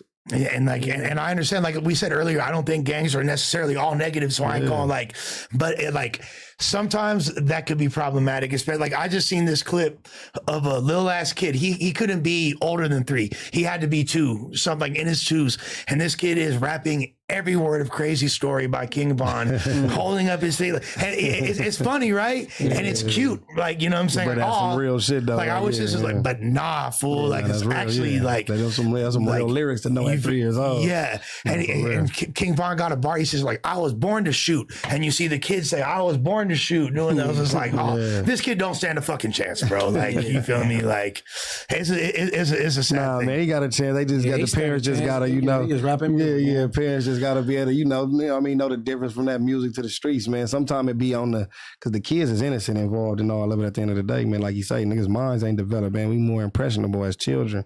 It's up to that household to kind of like steer you, you know what I mean, until you old enough to start moving around in them streets on your own, you know? Yeah. So, you know, the music, like you said, the music ain't really, you know what I'm saying, gonna be the end all be all, because they still got time to, you know what I mean, switch that up on him right now, you know what I'm saying? No, it's true. I just know that, like, because I know I'm in the car with my kids, I might be listening to some shit. No, I'm the worst. I am the absolute worst, and I was that kid. You feel me? That same kid, except for you feel me? And like I'll be the type, I'll have my kids in the car and I'll be throwing some old shit. Like y'all can listen to some rap, we gonna learn some. No, yeah, like Boosie, we might be on some Nate Dogg. Nobody does it better. Yeah. You feel me? Like some shit like that. Ain't no telling, but no, I mean. I'm pretty sure you guys can see a 2-year-old knowing every word of fucking King Von, and just like it wasn't just that. He was perfectly imitating. No, I mean, they really was listening to that. Yeah, like he's like, he was watching videos. Yeah, this is like fucking Spider-Man. Yeah, you know, we can let kids like Spider-Man before King Von. It's okay. It's okay. Shouts, I love Von. R.I.P. Von, man. Rest in peace, and that's the part where I feel like we get stereotyped too, instead of people understanding, you know, our backgrounds and how we grew up. You know what I'm saying? We actually grew up in this, and dead center at the heart of it, it become part of you. You become a product of this environment. You know what I'm saying? It's the same shit, man. Like a soldier in the army. You know what I'm saying? So it's like, you feel me? Like, what's the difference? You feel what I mean? Like, if that's what you thought your job was to do, you gonna go do it. You know what I'm saying? So like that's what a lot of people get misconstrued when they think about, like, even when you use people like King Vons, for example, they motherfucker like, oh man, nigga, this or that, or he was doing this, man, bro was a serial killer, bro was this. You got all these different things you saying about people, but you're not even understanding the psyche of the mental, what a nigga was going through. Like, nigga, he was doing what was told or what was right for his situation, and what he thought was what was going on at that time was normal, because he ain't the only, this is what everybody doing in this environment around here. You know what I'm saying? Like, had he grew up in a different environment, went somewhere different where that wasn't the norm, it wouldn't have been happening. You know what I'm saying? This is when we need Flacco here, because this is the type of shit that like Munchie know, right? If Flacco was here right now, he'd be like, oh, nah, hell no. This is when he would push back. Yeah, he can't have no pushback because it's facts. This is real. If you grow up in the woods and you teaching your kid how to hunt deer, they gonna know how to do it. Right. That's what you teach them. That's what's normal to them. So when they see deer, they see food, no matter where they at. You know what I mean? That might not be normal to us We might think it's fucked up to kill a nice old deer. You feel me? We ain't doing that. Exactly. Scandalous ass motherfuckers. It just depends on your environment. Yeah. With that being said, we're gonna get in the final topic. All right. We appreciate y'all rocking with us. I appreciate it. This is my first time doing the members only joint. You're doing the No Jumper show on Tuesday without Adam. You feel me? In the driver's seat. You feel me? Dad gave me the keys to the car. Let's hope I don't bap this motherfucker. I had to bring real solid homies with me. This shit lit. So I hope that hope y'all been enjoying it. We gonna get into the final topic about Ola Runt, and then we gonna read these super chats. All right. You feel me? Be about this motherfucker. But remember, it's important to get up on that membership tier. Members only. Members only. You feel me? So you can get in the chat. Now, bro was arrested. Ola Runt was arrested after taking police on a chase in Tennessee. Too bad he ain't get away. He was wanted for escaping prison in Virginia. Look at that crazy mugshot. His lips, bro. What the fuck is going on, bro? That looked like that was like if Geechee didn't tell me to drink the water a half hour ago. I was gonna look like Ola Runt. That shit looked crazy, bro. He looked, I don't even know, bro. It's like he escaped from prison. No, so he was wanted, for escaping prison in Virginia. And they caught him in Tennessee? Correct. So an escaped inmate from Virginia State Prison faces local charges after leading lawmen in a high-speed chase on the interstate. Lawmen, by the way, that word lawman sounds crazy. Lawman, that's just the South for sure. The lawman. Say the suspect, Jeree Jackson Jr., 28, is charged with being a felon from another state. He was arrested after the highway patrol clocked the vehicle in which he was doing 92 and a 70. Oh, that ain't that big of a deal. Officers gave chase, but the vehicle sped away and was fully stopped after its tires were spiked. Gonna get you every time. However, the driver refused to get out when ordered. I don't blame him.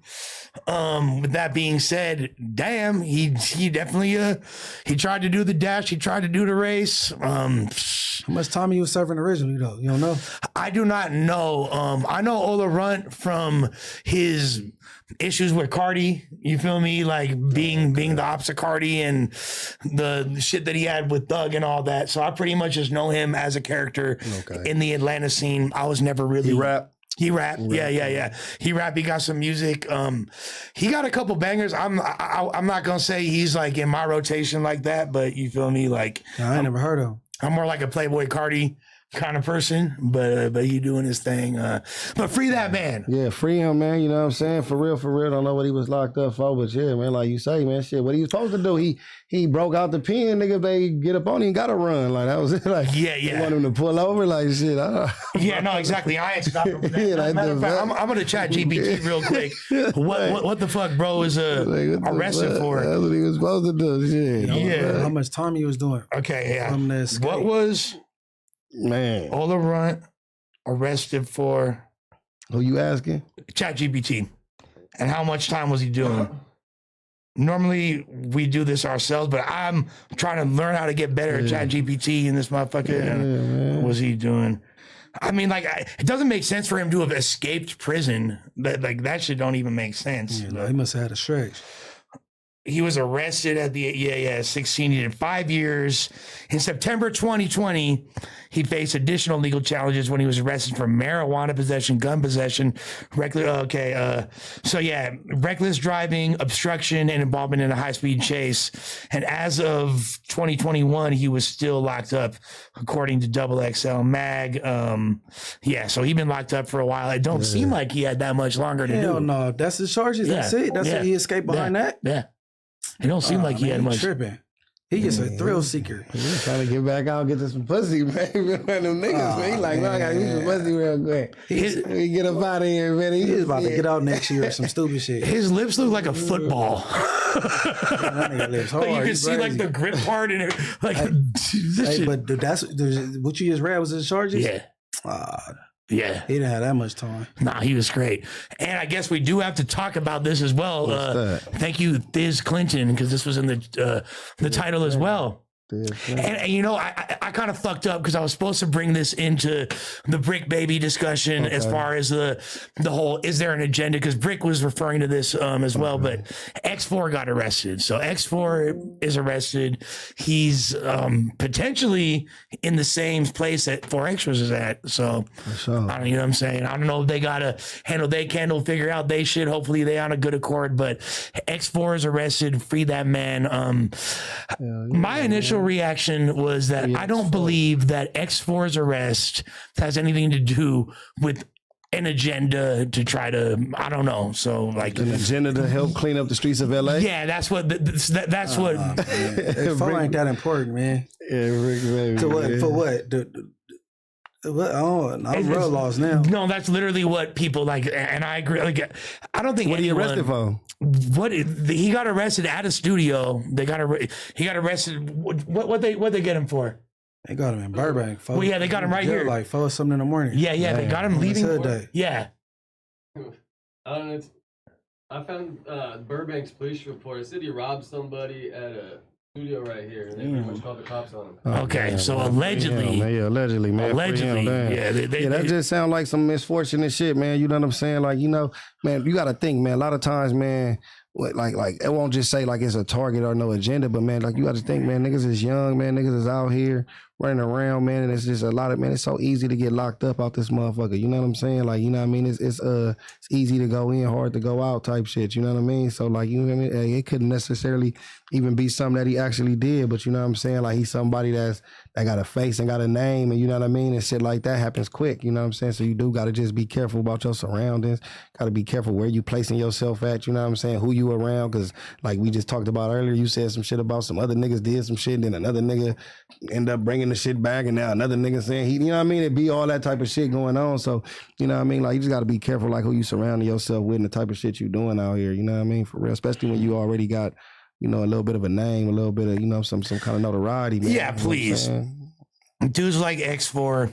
Yeah, I think that all these free rappers him, man, in the free city, 4 Extras, man. They both went down, right? You Yep. know free them niggas, man. Damn, free them both, man. Free them both, man. and that's kind of the crazy thing is that he went down, as you pointed out, on their hood day, right? Like, so it's like I'm 410, like, and everybody knew about the 4 Extras thing because it was a public arrest. Oh, them worst day to go to jail on a hood day, though. Yeah, everybody outside. Yeah, you was over there, right? Yeah, you was over there. Like 5 police.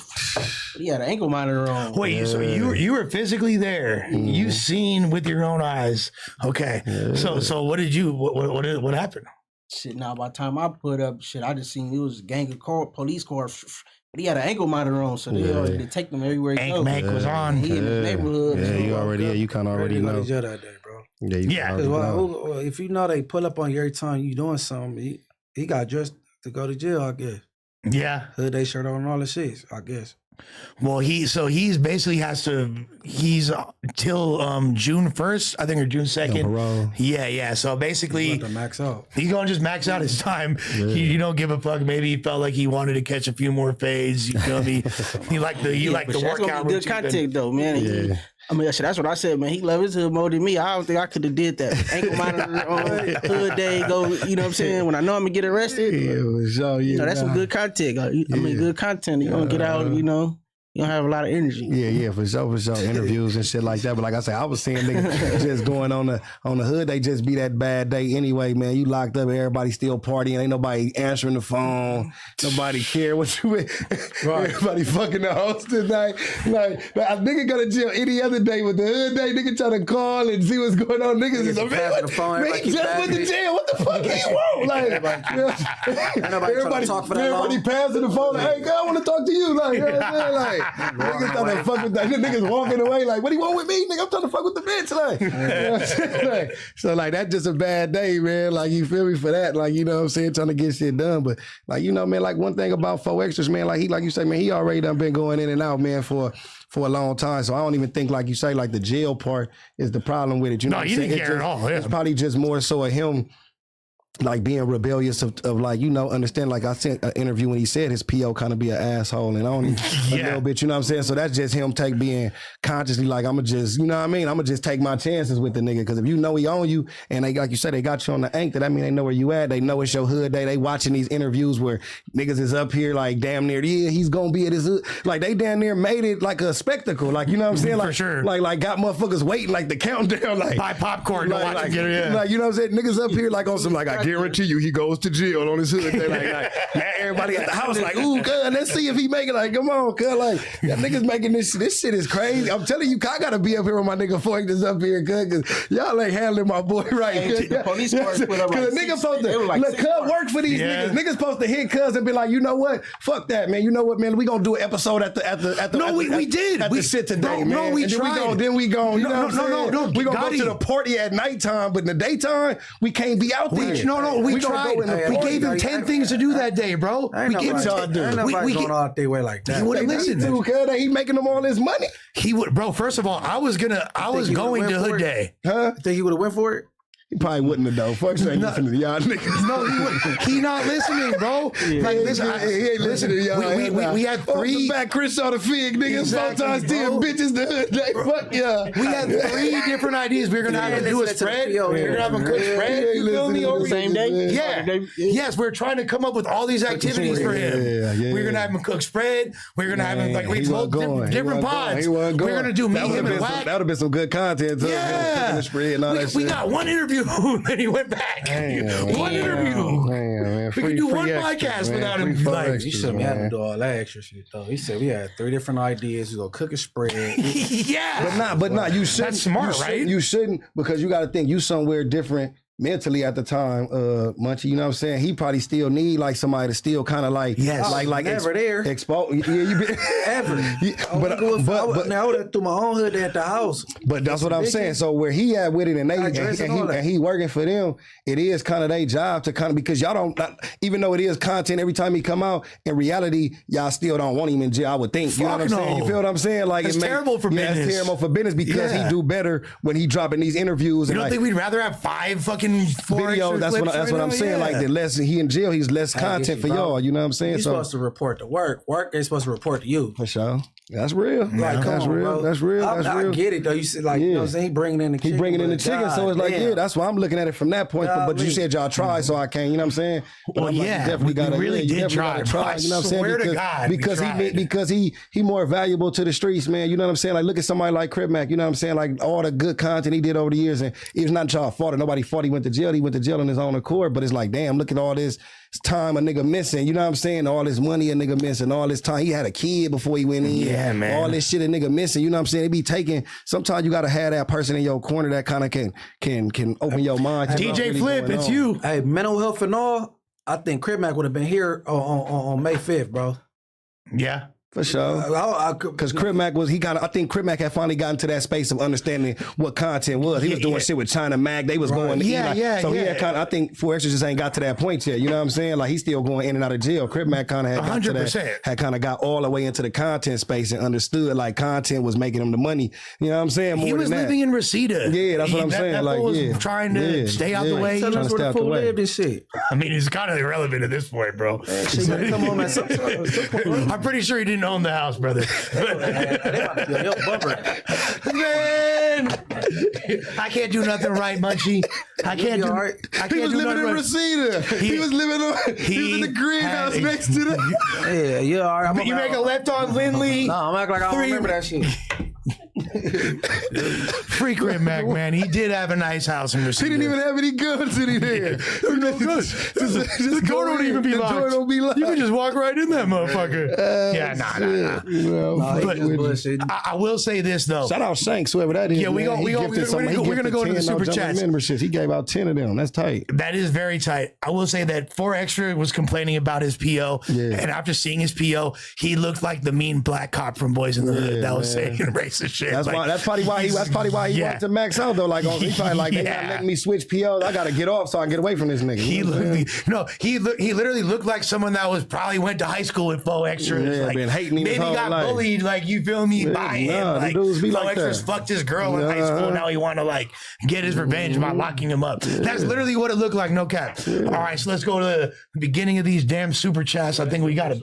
That's the first one. So shouts to Shanks, like Geechee said, he had gifted 10 memberships. We really appreciate that. And he put 10 and $3. That's 13. He said, shout out to Munchie, Lush, Uno, and Geechee the GOAT.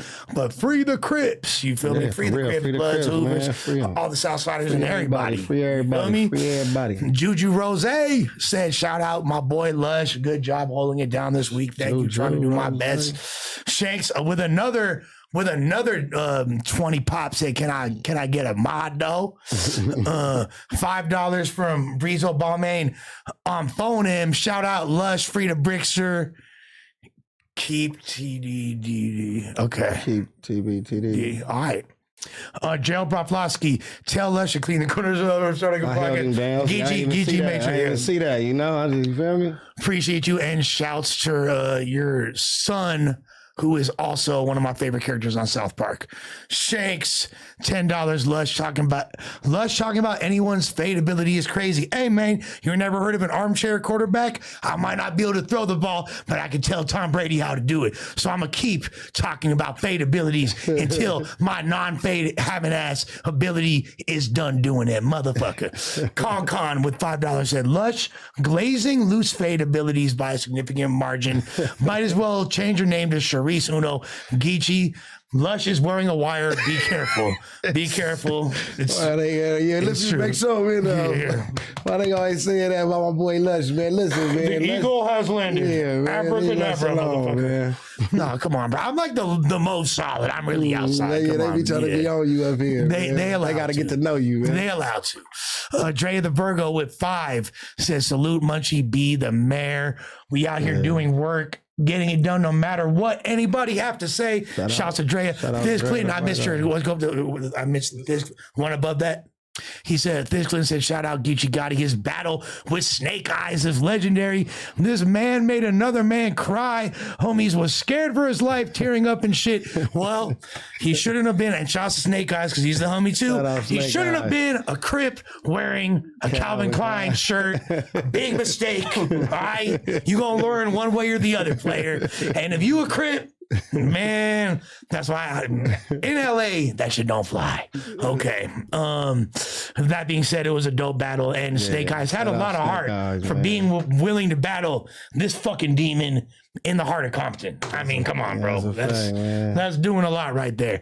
Winter Sweets with $5 said, Munchie B with a heart emoji. She looked kind of, you feel me? All right, too. I love to hear everything he has to say. Speaks his mind regardless of everyone's opinion. And I've never seen him be disrespectful. 100. You feel me? That's from earlier. Yeah. That's right. I think she got a crush on my boy Munchie. All right. JJ 102125 said, Munchie only say that about Flacco because he wants to spot. Somebody read this to that hater. Man, come on, bro. You paid to say that shit? Yeah, that's super confused. I'm not going to lie. I don't agree with that, but thank you for the $5. Majin Shu. Like Majin Buu said, Geechee speaking about elevation. Bring him on full time. They don't want that elevation up here full time, Majin. You know what I'm saying? They want destruction, man. You know what I'm saying? But when I go up here, we gonna have a little bit of both. You hear me? Shout out Majin Shu. Cash at me that $5 though, man. They ain't finna get that shit to me, man. $sign no.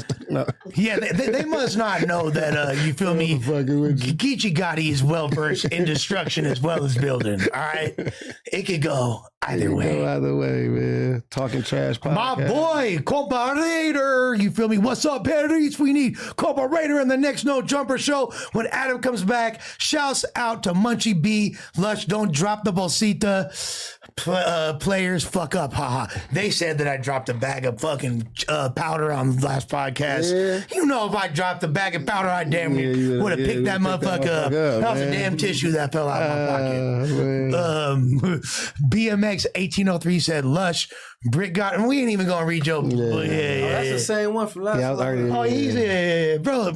You know what? Hey, free that $5 going on Brick Baby's books. Yeah, Thank put you, that brother. 5 on Brick Books. Man. Yeah. Reap Cash from Smoking on Some Ecstasy. R.I.P. What's the name of the song? R.I.P. Oh, his homie. Yeah. And Reap Cash. R.I.P.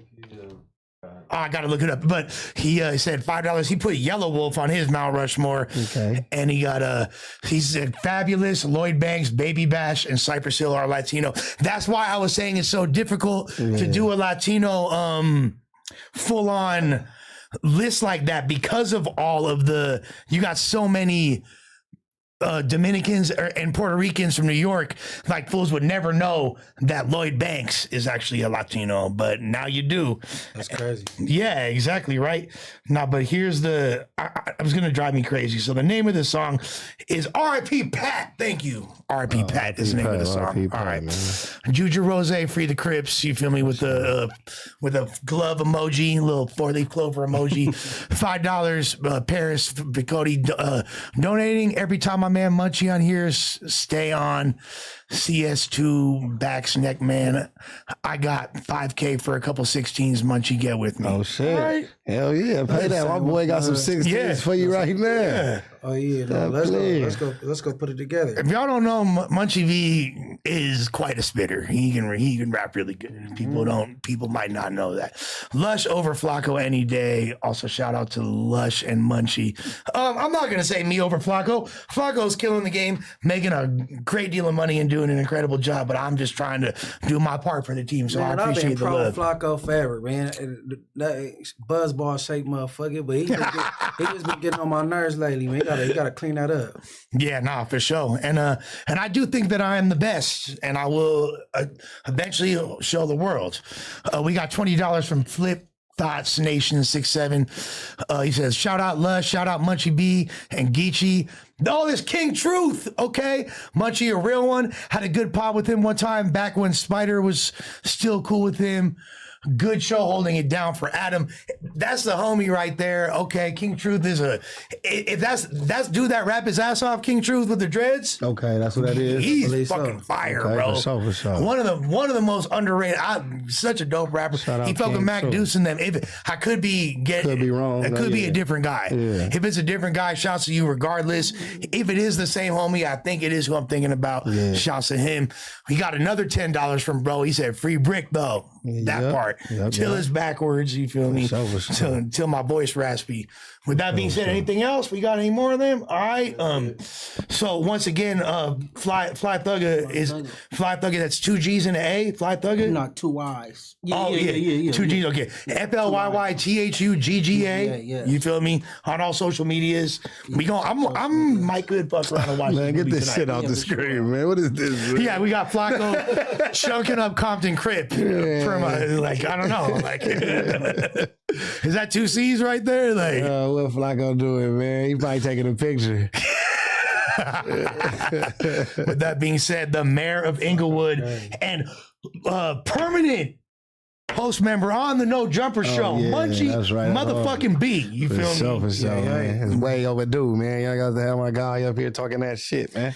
And my brother from another busted rubber, you feel me? My player partner, Geechee Gotti. Man, we in the building. Y'all know what's going on. 420, man. Cali Plug No Studio and Presents, man. Geechee Gotti verse active, man. We got Teezy performing The Bully, Papa Chops, T Money Beats Bang, man. King Twy, man. We got The One performing, man. You know what I'm saying? We got J Diamond. We got a lot of young local Compton talent gonna be in the building. We got merch gonna be for sale, food gonna be for sale. You better not lose, Geechee. Man, I can't lose, man. You know what I'm saying? I can't lose at home.